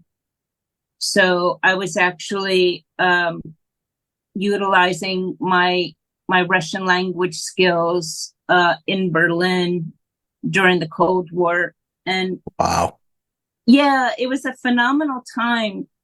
It couldn't have been timed more perfectly because I arrived little over a year before the wall came down. So I was actually there when the Berlin Wall came down. So wow. Unbelievable. Yeah. It couldn't have been timed more perfectly, but it was a very, very fascinating time because, perhaps many of your listeners are young, and I know you, Stash, are familiar with history, but a lot of your listeners may not understand that Berlin, well, if you take after World War II, Germany was this huge pizza pie. And then after World War II, Germany was split from north to south down the center into West Germany and East Germany. And Berlin was actually smack dab in the center of communist East Germany. Berlin's not even on the western side. It was in the middle of communist East Germany. And it was a very, very incredible opportunity to do information gathering, because being smack dab in the center of communist East Germany, we were surrounded. But East Germany was pretty much a puppet, a satellite state for the Soviet Union. And Berlin itself was surrounded by 21 Soviet army divisions. And just to give you an idea of how many Soviet soldiers that was, if each division has bare minimum 10,000 soldiers, and there's 21 Soviet divisions surrounding us, that's 200,000 at the least. 200,000 soldiers surrounding Berlin. Wow. And 200,000 is the minimum. Honestly, it was probably more like 450,000. But that sounded much. So, and just so that your listeners understand, these soldiers that were surrounding us, the Soviet soldiers that were surrounding us in Berlin, they would have been pointing their guns towards West Germany. And that's why between West Germany and East Germany, that's why that would have been the forward edge of the battle area, the front lines. Mm. So we were actually already inside enemy territory, if you will. And those divisions would have just plowed through Berlin and into West Germany had there actually been a full-blown ground war. So it was a very dangerous area, but a very, very wonderful area to do what I was supposed to be doing for the Department of Defense. Yeah, for history and stuff like that, and for like conflict negotiation and stuff like that. That's insane. So yeah, with your military background and stuff like that, how did you get into the hiking kind of aspect of that? Because of my military background, actually, I the U.S. Army actually wanted to keep me in. And when it was time for me to get out of the service, the command sergeant major of the 105th Military Intelligence Battalion called me into his office, and he sat down with me. It was probably for about 3 hours, just trying to convince me to stay in the service. And I lied to him, and I told him that, I out and I wanted to go to college. But in actuality, I got out of the U.S. Army because I felt as though I would not make a good higher ranking non-commissioned officer. I was a E5, a sergeant at the time, and they were getting ready to offer me BNOC, which is the school to prepare for E6 staff sergeant. And I didn't feel that I was a good enough soldier to be in charge of a platoon. So I decided to get out instead. In retrospect, what I should have done was said, yeah, I'll stay in, but if you don't mind, I would like to be paired up with a fighter and get to learn land nav a little bit better and all the other things that I felt deficient in. And so when I got out of the service many, many years later, it still bothered me that I felt like really underdeveloped when it came to land nav. So I saw 2 years ago, the Trailbound Project was offering map and compass class. So I signed up for it. And through the Trailbound Project, I was able to up my game as far as land nav goes. And also they got me interested in the Catskills, and hiking was something I was familiar with through the service, because they don't call it hiking, they call it ruck marching. Yep. But you don't use blazed trails, so you're already bushwhacking, and they just call it ruck marching, but it's hiking, just not on blazed trails. So yeah, so I would say it has everything to do with me getting out of the service, not feeling confident in my land nav skills, seeking out in the civilian sector an opportunity to up my game with land nav, and finding it through the Trailbound Project. So is this bushwhacking for Trey your first hiking experience? Well, I've hiked in Jersey, Mm-hmm. but Jersey is not nearly as challenging as the Catskills, and I found that out very quickly with this harrowing situation in Bushwhacking 3, going up the side of Van Wyck. And then I experienced it again when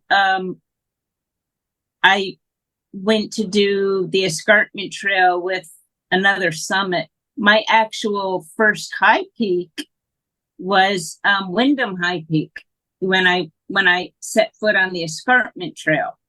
So I had no idea what I was getting into when I had strived to become a part of that team that was given the opportunity to hike the escarpment trail with another summit. I had no idea what I was getting into.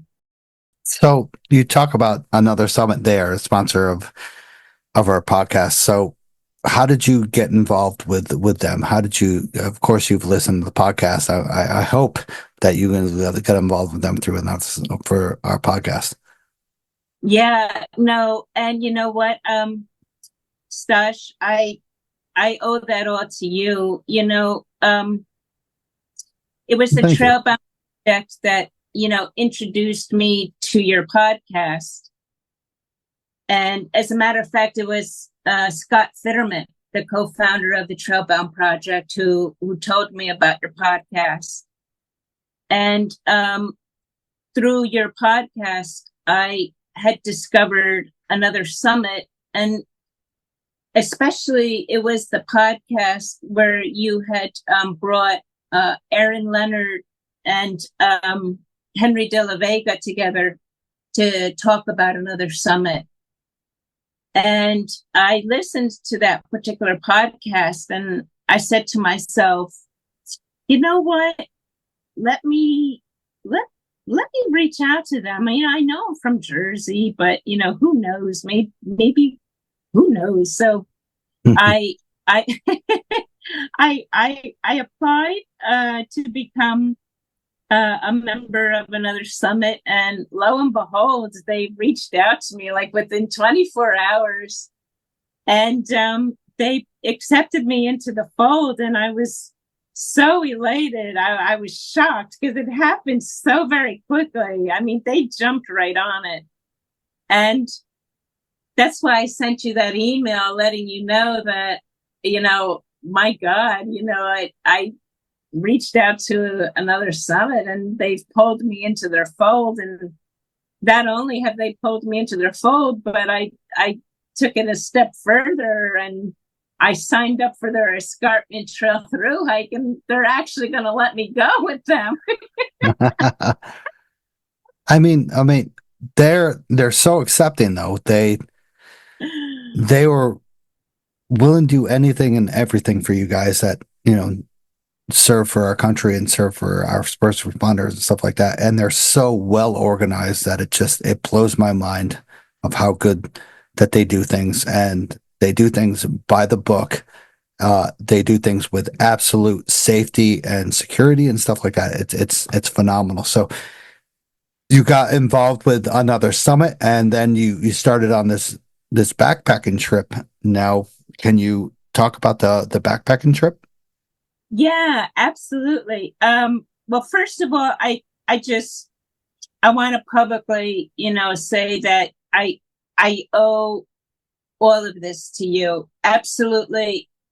This entire story would never have occurred had it not been for your podcast. And, you need to know just how much of an impact your podcast has on, certain listeners. They follow through with, the information that you're putting out there, and one thing leads to another. And in my particular case, this entire story would not have existed had it not been for you. So thank you so much. Welcome. That's quite an endorsement. Yeah. Right. Yeah, right. That's great. So tell us how this is with another summit. This is your first excursion with them when you set out for the overnighter on the escarpment trail. Yes. And it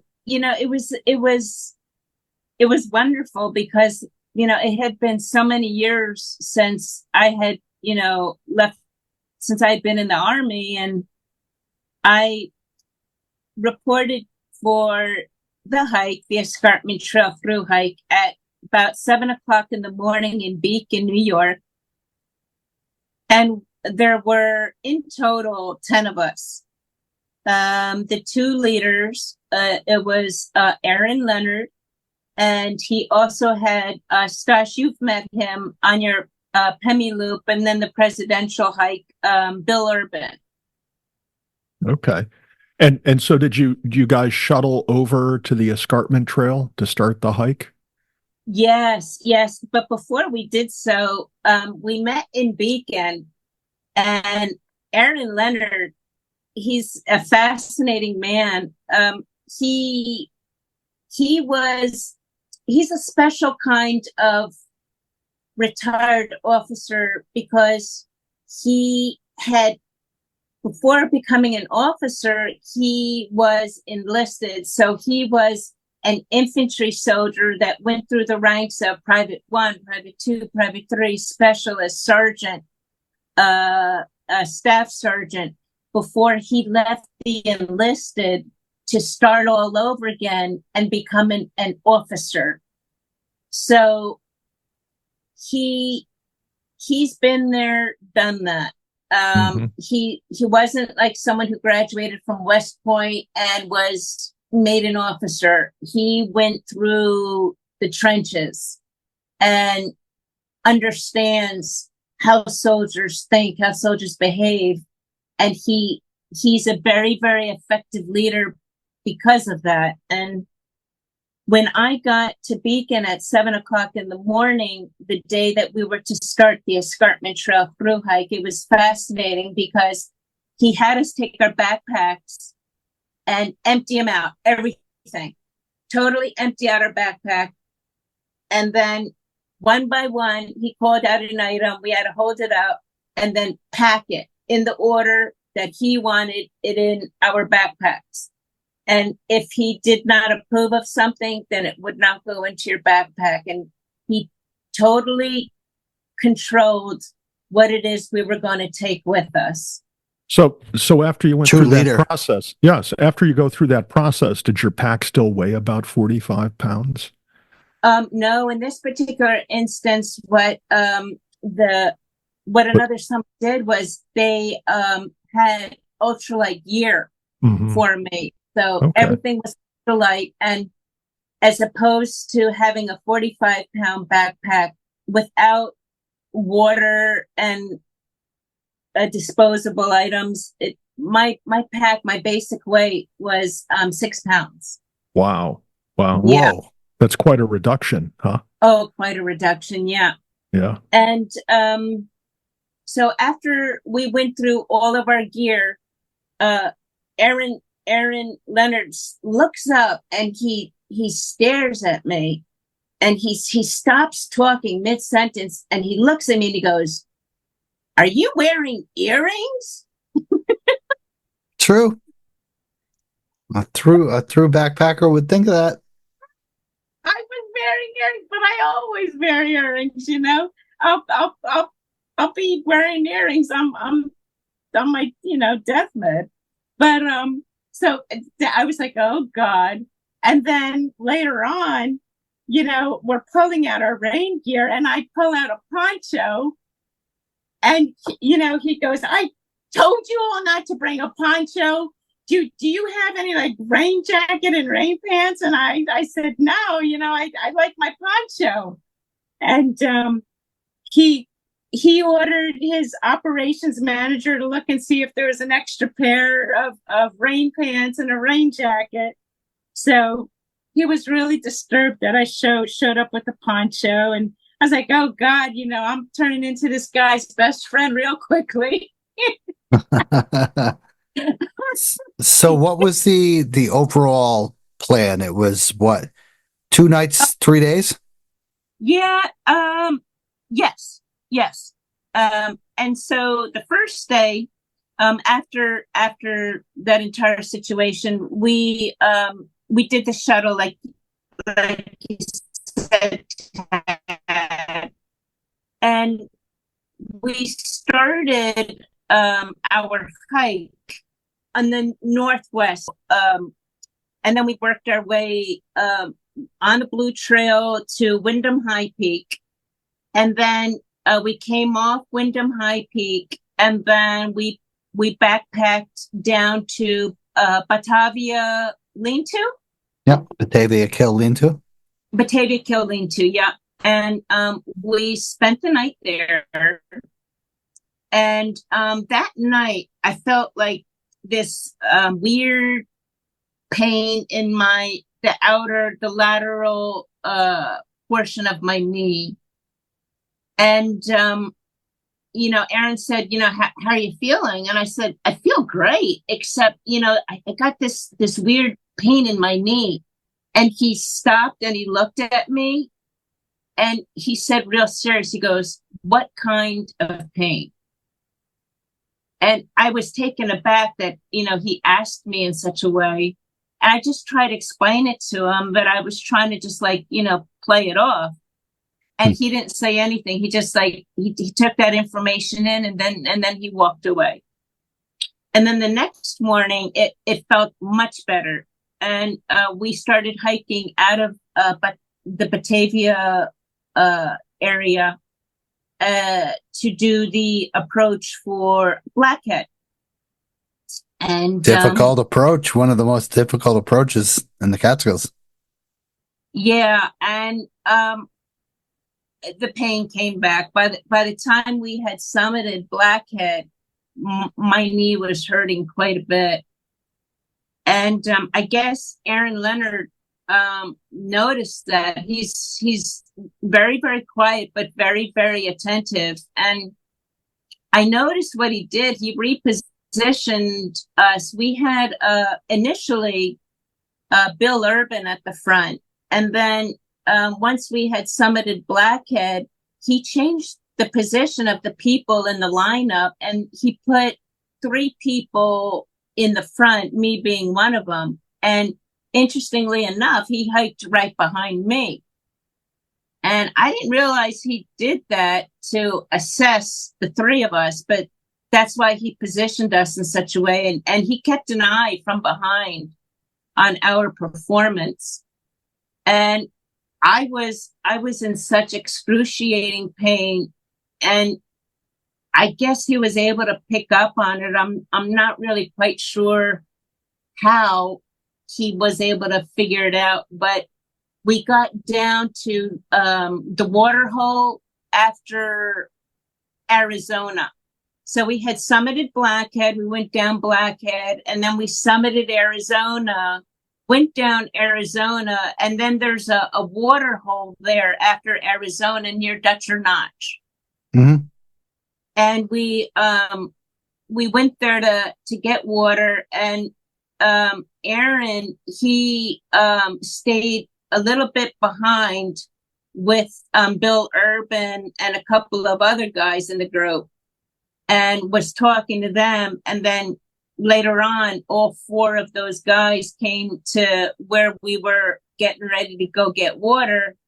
And he looked at me and he said, "I'm taking you off the hike." And it wasn't a "how do you feel? Are you okay? Do you think you can do this?" It was a non-negotiable. He looked at me and he said, "I'm taking you off the hike." Wow. How'd you feel about that? Were you relieved? Was it bittersweet? Both. As far as the pain goes, I was so grateful that the painful situation was going to come to an end, but I was brokenhearted because I had made such good friends out of the folks that I had met in just the 24 short hours that we were together. It really broke my heart. That hurt more than the emotional pain of, having to, be taken off the trip because of not seeing them again. Hurt more than my actual knee. But I was grateful because I didn't know what the pain was. And to this day, I don't know what caused all that pain, but I think it was the lateral ligament. Mm-hmm. It wasn't muscular. Did you go get it checked out? Did you go get any medical attention? I did. I went to the VA hospital after I had gotten home, and their only concern was they did x-rays to see if anything was broken. But as far as seeing a specialist, it would have been, weeks or maybe Yeah. Mm-hmm. So it had gotten better before I actually needed to see a specialist. But in order to leave the watering hole area at the Dutcher Notch section, I hobbled, with my trekking poles, and Aaron saw how much I was struggling, that he stopped and he put my backpack on his chest, and all I needed to do was use my trekking poles as like crutches. And it was a very, very difficult, painful hike out because I know you guys are both familiar with that yellow trail, the Dutcher Notch trail. It's very, very rocky. Yes. And It's pretty steep. Yeah, it I was mean, a it's not steep, but it's a road, but I gotta Yeah. admit, it's pretty good at elevation gain. Yeah. So did you hike out to Colgate Lake, or did you hike down the No, escarpment? She went Oh. down to I don't even know what that Stork's Nest Road. Stork's Nest, the Yeah. one that they got rescued on that we the Wow, last yeah. episode.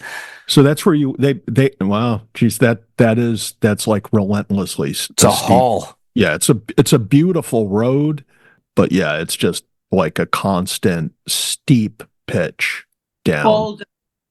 Boulders. It's just Yeah. like this boulder field, you know. Yeah, it's 1.7 miles, right? Yeah, like, it was like 2 miles long, and Probably Feels seemed like 20.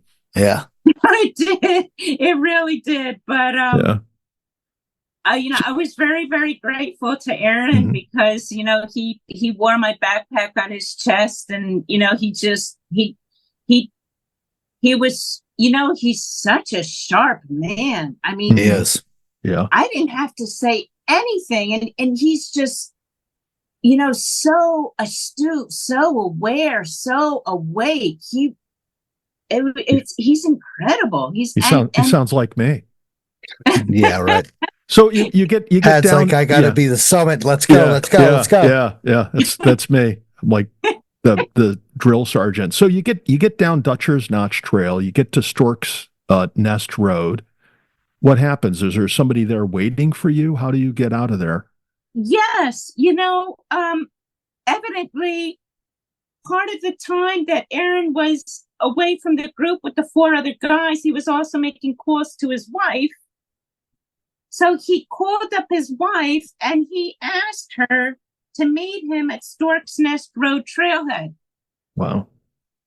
So she's an hour and a half away. She drove to Stork's Nest Road Trailhead, and she got there before us because, of my sorry ass moving. Not sorry ass, you're injured ass. Come on. The both. Okay.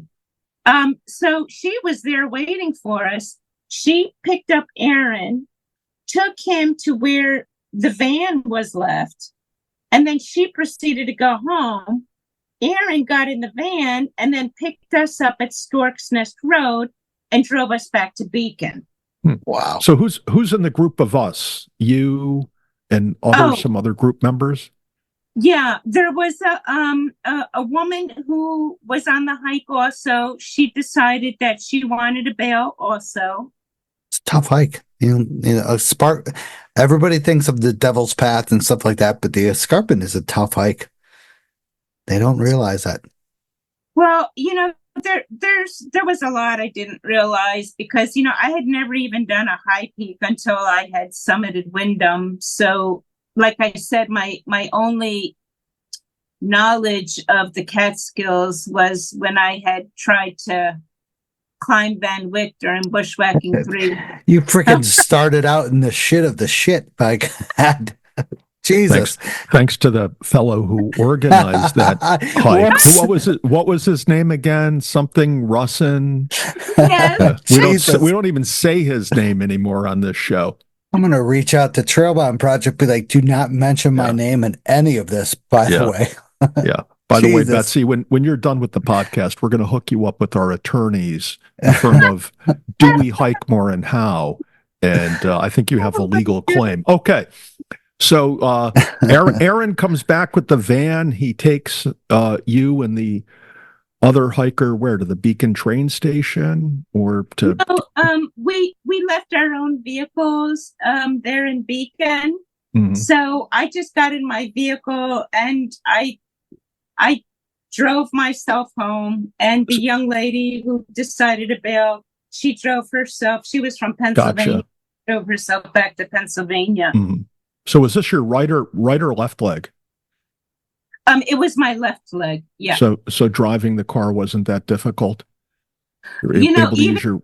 Difficult. I would have figured out a way, Ted. I would have figured it out. Even if I had to use my trekking pole to press on the gas, I would have figured it out. Yeah. After this, you got this checked out and stuff like that. What was your next plan? We're going to finish the hike, of course? No, Oh, no. Listen, what ended up happening was I had emailed you, you know, to let you know that I I did go through with the escarpment trail through hike, but that I wanted to let you know that, I wanted to be honest with you, and I wanted to let you know that I didn't complete it, so my my goal didn't come to fruition and actually ended in a failed attempt. So, I wanted to be honest with you, and I wanted to let you know that that is in fact what happened.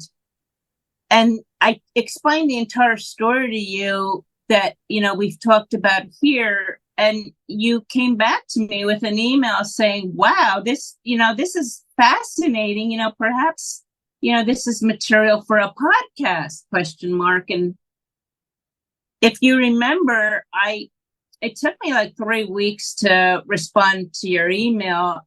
And the reason why it took so long was because,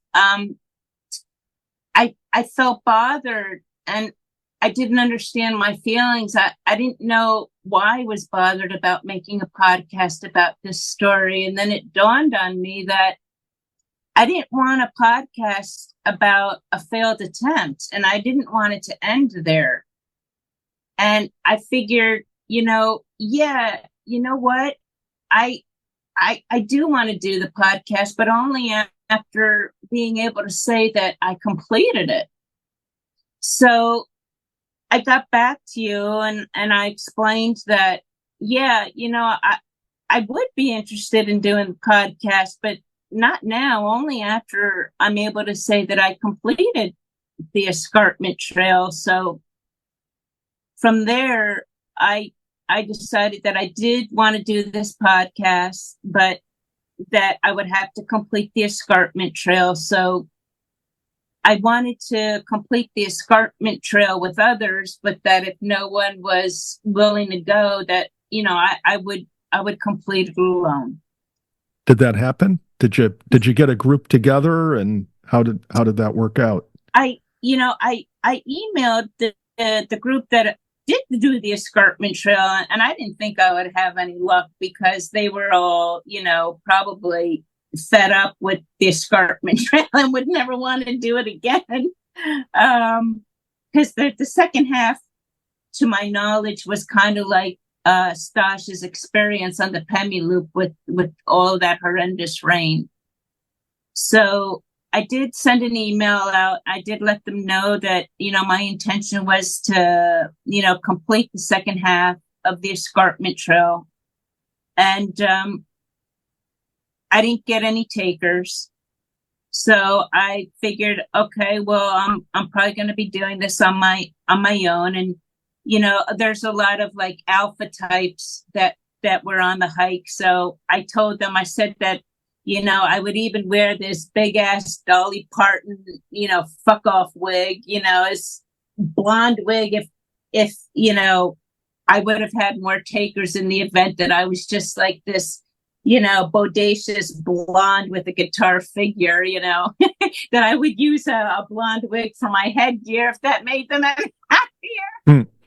And then I tried to appeal to them by, saying also, appealing to the guilt and saying, what if, some Canadian moose comes barreling down into the Catskills and stomps me into a pancake? How would you like them apples? So nothing worked, so I guess like a month before I was going to do the hike, Aaron Leonard, he gets back to me and he says, so, what's your plan? And I told him, what days I was, allocating for this, and told him my plan, that I was going to camp out at the North-South Lake campground, catch a taxi to take me to Stork Nest Road, get back on the Dutcher Notch Yellow Trail, and then catch the Blue Trail, the escarpment trail from there, and then just head southward until I got back down to the North-South Lake campground again, spend the night there. Next day, get back out onto the escarpment, and then complete the escarpment. And lo and behold, he decided to join me. And it was not with another summit that Aaron Leonard decided to join me. He actually took a PTO day to do this. And he not only took a vacation day to do this, but a few others also. So I was really touched and really kind of brokenhearted that, them joining me meant that much, that they would be willing to sacrifice, vacation days to do it. But they did. And we completed the escarpment trail together. Yeah. Aaron Leonard was with me my first day, as was Bob Giannotti, who was a fireman for 30 plus years. He's went and joined another summit as a first responder. He joined, and that was me, Aaron Leonard, Bob Giannotti, and someone who was a retired police officer for 30 plus years in the Yonkers area, Dave Wagman. He joined, and that was the first day. And then the second day, Aaron couldn't join because he was trying to have funds allocated for another summit with the state. So he had to deal with some government bigwigs the next day. But Dave Wagman, the retired police officer, Bill Urban, who's is a retired fireman of 27 plus years in the Yonkers area, he joined, as did the operations manager for another summit and myself the second day. And together, the four of us completed the trail. And then we went and had lunch at a restaurant after the completion of the trail on Main Street in Tannersville. So that was very rewarding experience to have these folks join me, and to do so, on using their vacation days. It was very, very touching. So would you say that another summit with their camaraderie and stuff like that is well worth it? Yeah, they have this phrase, it's inside these bracelets that they give us, and it says, inside the bracelet, it says, "You are never alone." Yeah. And they mean it. Yeah. They mean it. So. And it shows with you, having to push through part of the escarpment and then them joining you on the last part to finish it. You weren't alone. Yeah. I feel brokenhearted though, because, when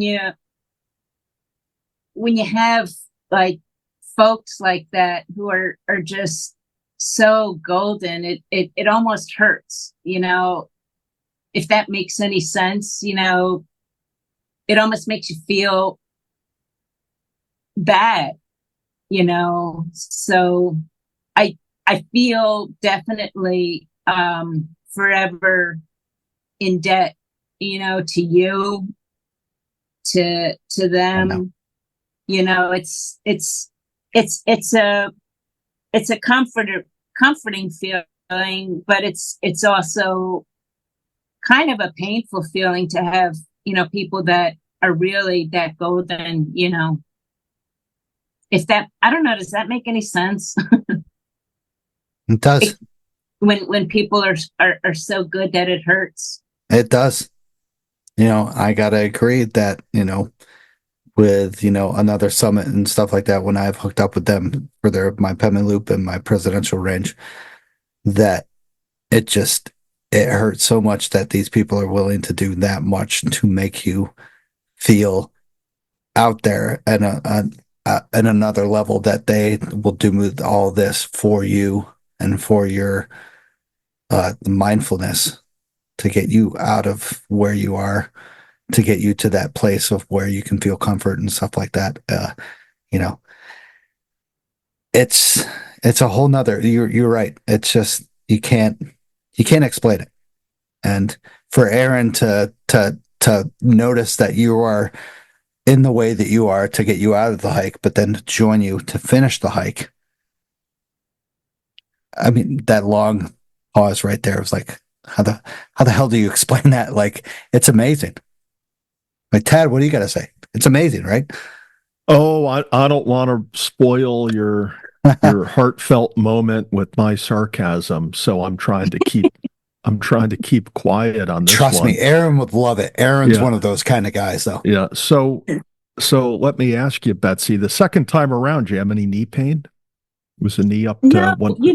as a matter of fact, I've, knock on wood, because I don't even know what to attribute that to, but I will be 100% transparent with you, and I will say that, after having hiked these 33 high peaks, sometimes I drive from the Catskills back to Central Jersey, which is a 3-hour drive, and I can't get out of my car. Well, Yep. Yeah. Yeah. Well, all of us, no matter what our age is, we experience that. So my pro tip is you get 10, 15 minutes down the road, you pull over, you do a little walk, right? Walk around for a few minutes. I have my places on my way home where I'll stop, I do a little walk. And then honestly, depending where I am, I'm either an hour to maybe 2 hours away from the house.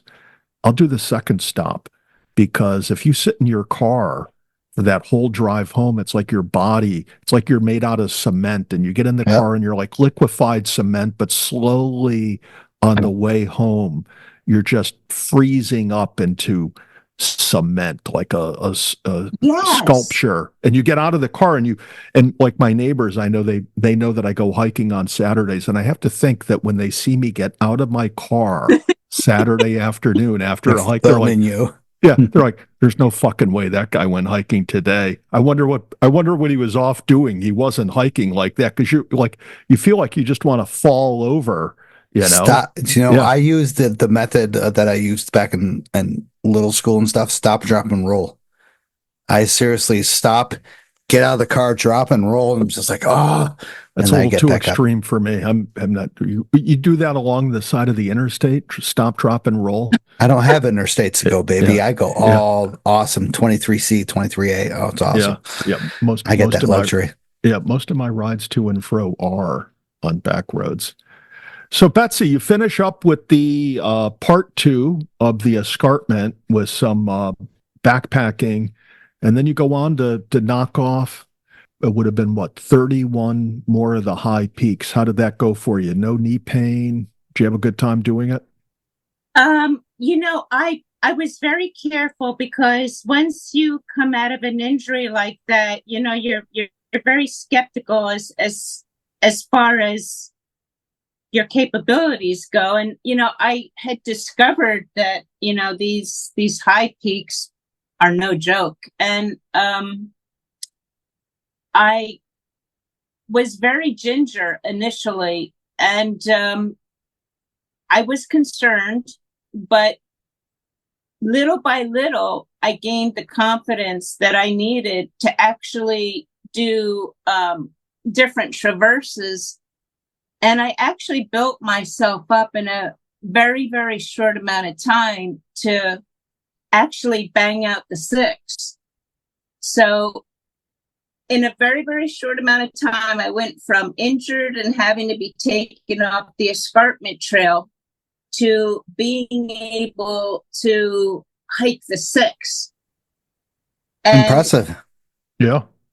Well, you see, the thing is, it wasn't a cardio issue. It wasn't a muscular issue. I really think I must have jammed my knee and created a ligament injury or a meniscus tear of some kind.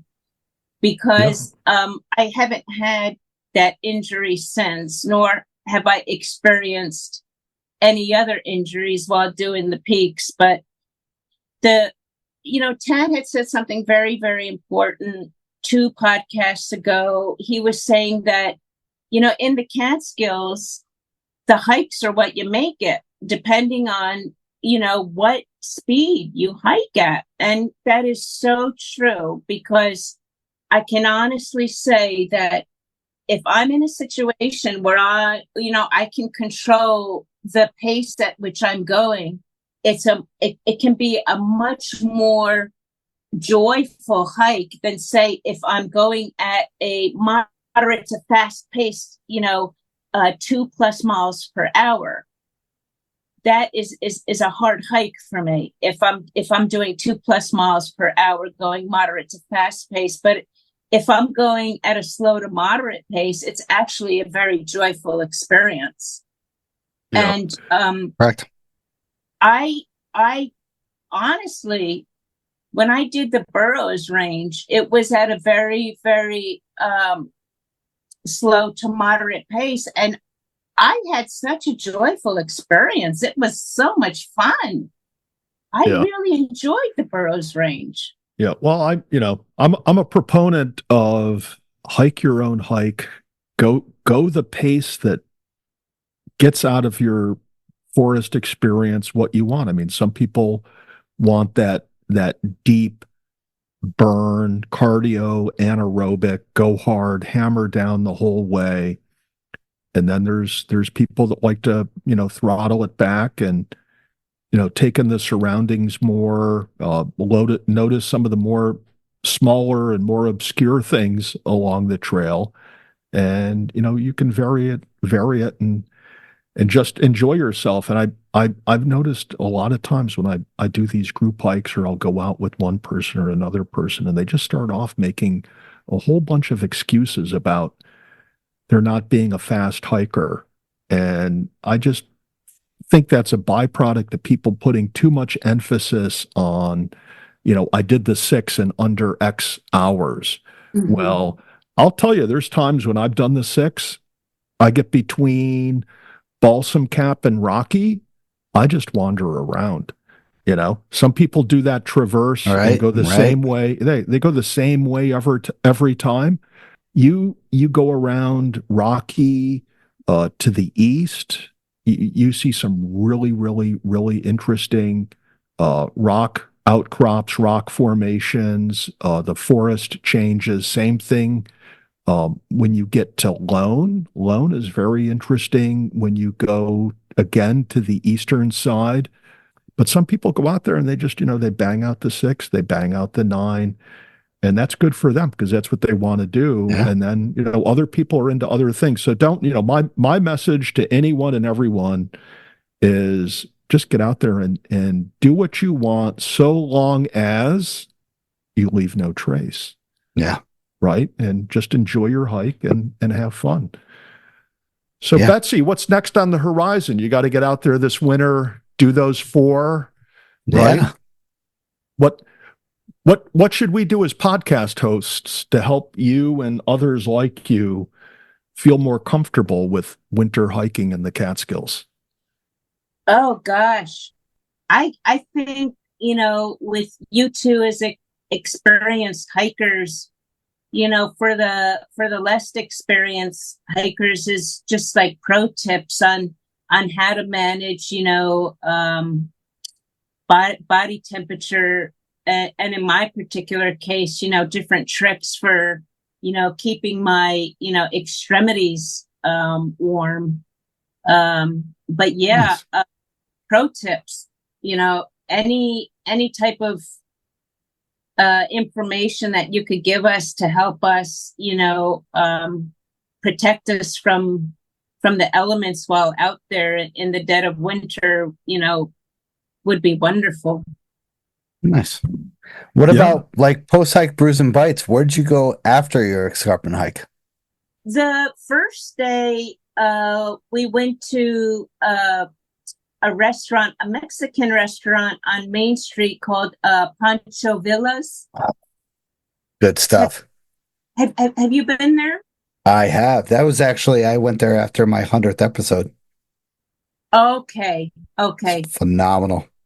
Yeah, the really, really good quality, fresh ingredients. I absolutely love their guacamole. So I ordered plenty of guacamole and chips for the table, and we just went to town and had our drinks and ate our chips with guacamole before our meals even arrived. That was so much fun. And I would have to say that's probably right now my favorite restaurant. I really enjoy it there. Yeah. Correct. Yeah. I love that place. You know, Tad would have joined me on that if he made the 100th episode, but he didn't. Well, yeah, I always shame him for this. Yeah, I was at the time I was still negotiating between joining up on this podcast or being the star guest on the DEC podcast. Hey, So, at least Stosh- I got a what's it called on my windowsill. Yeah, right. So, but the DEC, I mean, the rules were that I had to go to their headquarters up in New Paltz and show up, you know, with the suit and tie on, and you know, couldn't sit around and drink Murphy's imported I know, right? stout and you know have a good time with people like Betsy. So I know, right? even though they were at the end, they were throwing sick money at me. They offered me a Ranger van or a Ranger truck and one of those cool Ranger hats. You know, they had a lot of swag, but I decided to do this gig instead. You know, I remember your very first podcast. If I'm not mistaken, it was March 8th. And that podcast had me dying. You're a great addition to the podcast, Tad. And well, thank you. Well then, I've so enjoyed, you know, listening to all of your recaps the way you do. So what I'm hearing, Stash, I love the way you recap. Yeah. Very, very. I'm a work in progress. No. I remind myself of that all the time. It's I gotta admit, it's a great addition to have somebody to talk with. You know, if we don't have a topic, we can just throw something in there. Yeah. And Tad and I can just go, I hate to say ape shit on it. Yeah. And it's phenomenal. We stop shooting the shit. We just stir the shit. Yeah. Keep stirring it up. And so stuff like this, you know, with Betsy comes in and we talk and we both have crazy questions and quite honest questions and can throw this stuff into, you know, enlightenment of other people, you know, about, you know, just your through hikes, how once again, you after 2 days, you were like, I can't do this. And then you're like, hell yeah, I want to complete this. You can come back. Once again, you came back and you completed it, and now you're full of accomplishment, and now you're going to kick ass. You got 4 more peaks to do with your 3,500. Please let us know when you're going to finish that, and I will be there. Tad, will you be there? Well, it all depends when bullshit makes you'll it be happen. There. Yeah, you know, and maybe I'll get some free Mexican food after the hike. That could be a reason to show up. But okay. Betsy, you know, the one of the real joys of your story is that you had that knee pain. You did the right thing, and you know, ended your journey that day. But you came back, and you didn't let it be a setback. It just became a building block to get on with life and to, you know, eventually knock out the 6. And you're just a few months away from finishing your first round and moving on to other stuff in the Catskills and elsewhere. Oh yeah. So thank you, Betsy, for joining us on the show. Thank you being in support of the show. Thank you being a listener of the show. Really appreciate it. Glad you can join us tonight and talk about your journey on the Escarpment Trail. I really appreciate it. Did you have a good time?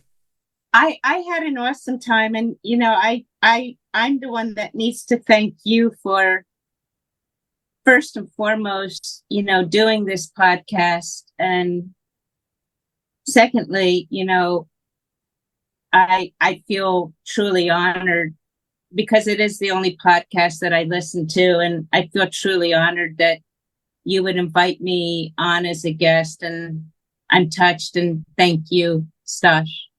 Well, you're welcome. And thank you for loving the Catskills. And thank you for, once again, like believing in us and believing in, another summit. Once again, another summit is an awesome organization that I can't say enough about. That just amazing. And once again, thank you for joining us. I appreciate it. And thank you to the monthly supporters and the monthly sponsors for still believing in the show. After 144 episodes, I always say this, but 144, wow, just insane to say that. Thank you to everyone who has donated. You can still buy us coffees to support the show. Really appreciate it. Betsy, you've done it before. You have done it to multiple times that we have done kind of like some sponsor events and stuff like that. So thank you to everyone who is still listening. 144 episodes in. That's deep with the Catskills. That's insane. So Betsy, thank you for joining us on the show. We're going to say our goodbyes. Have a good night, and let's get together in the future. Tell us when you're completing that 3,500, and we will put together a huge event for it. You got it. I promise to stay in touch, and thank you for having me, and best wishes to you both. Thank you once again for joining us, and thank you for supporting the show. I really appreciate it. All right, have a good night. Bye, guys. Night. Hey everyone, I just want to thank you for listening to the show. If you enjoyed the show, subscribe and throw down a smooth review on Spotify, Apple Podcasts, or any podcast platform that you use. You can also check daily updates of the podcast, hikes, hiking news, and local news on Facebook, Instagram, Twitter, and the official website of the show. Remember this. You gotta just keep on living in the Catskills, man. Livin. Wicked, wicked, wicked, wicked.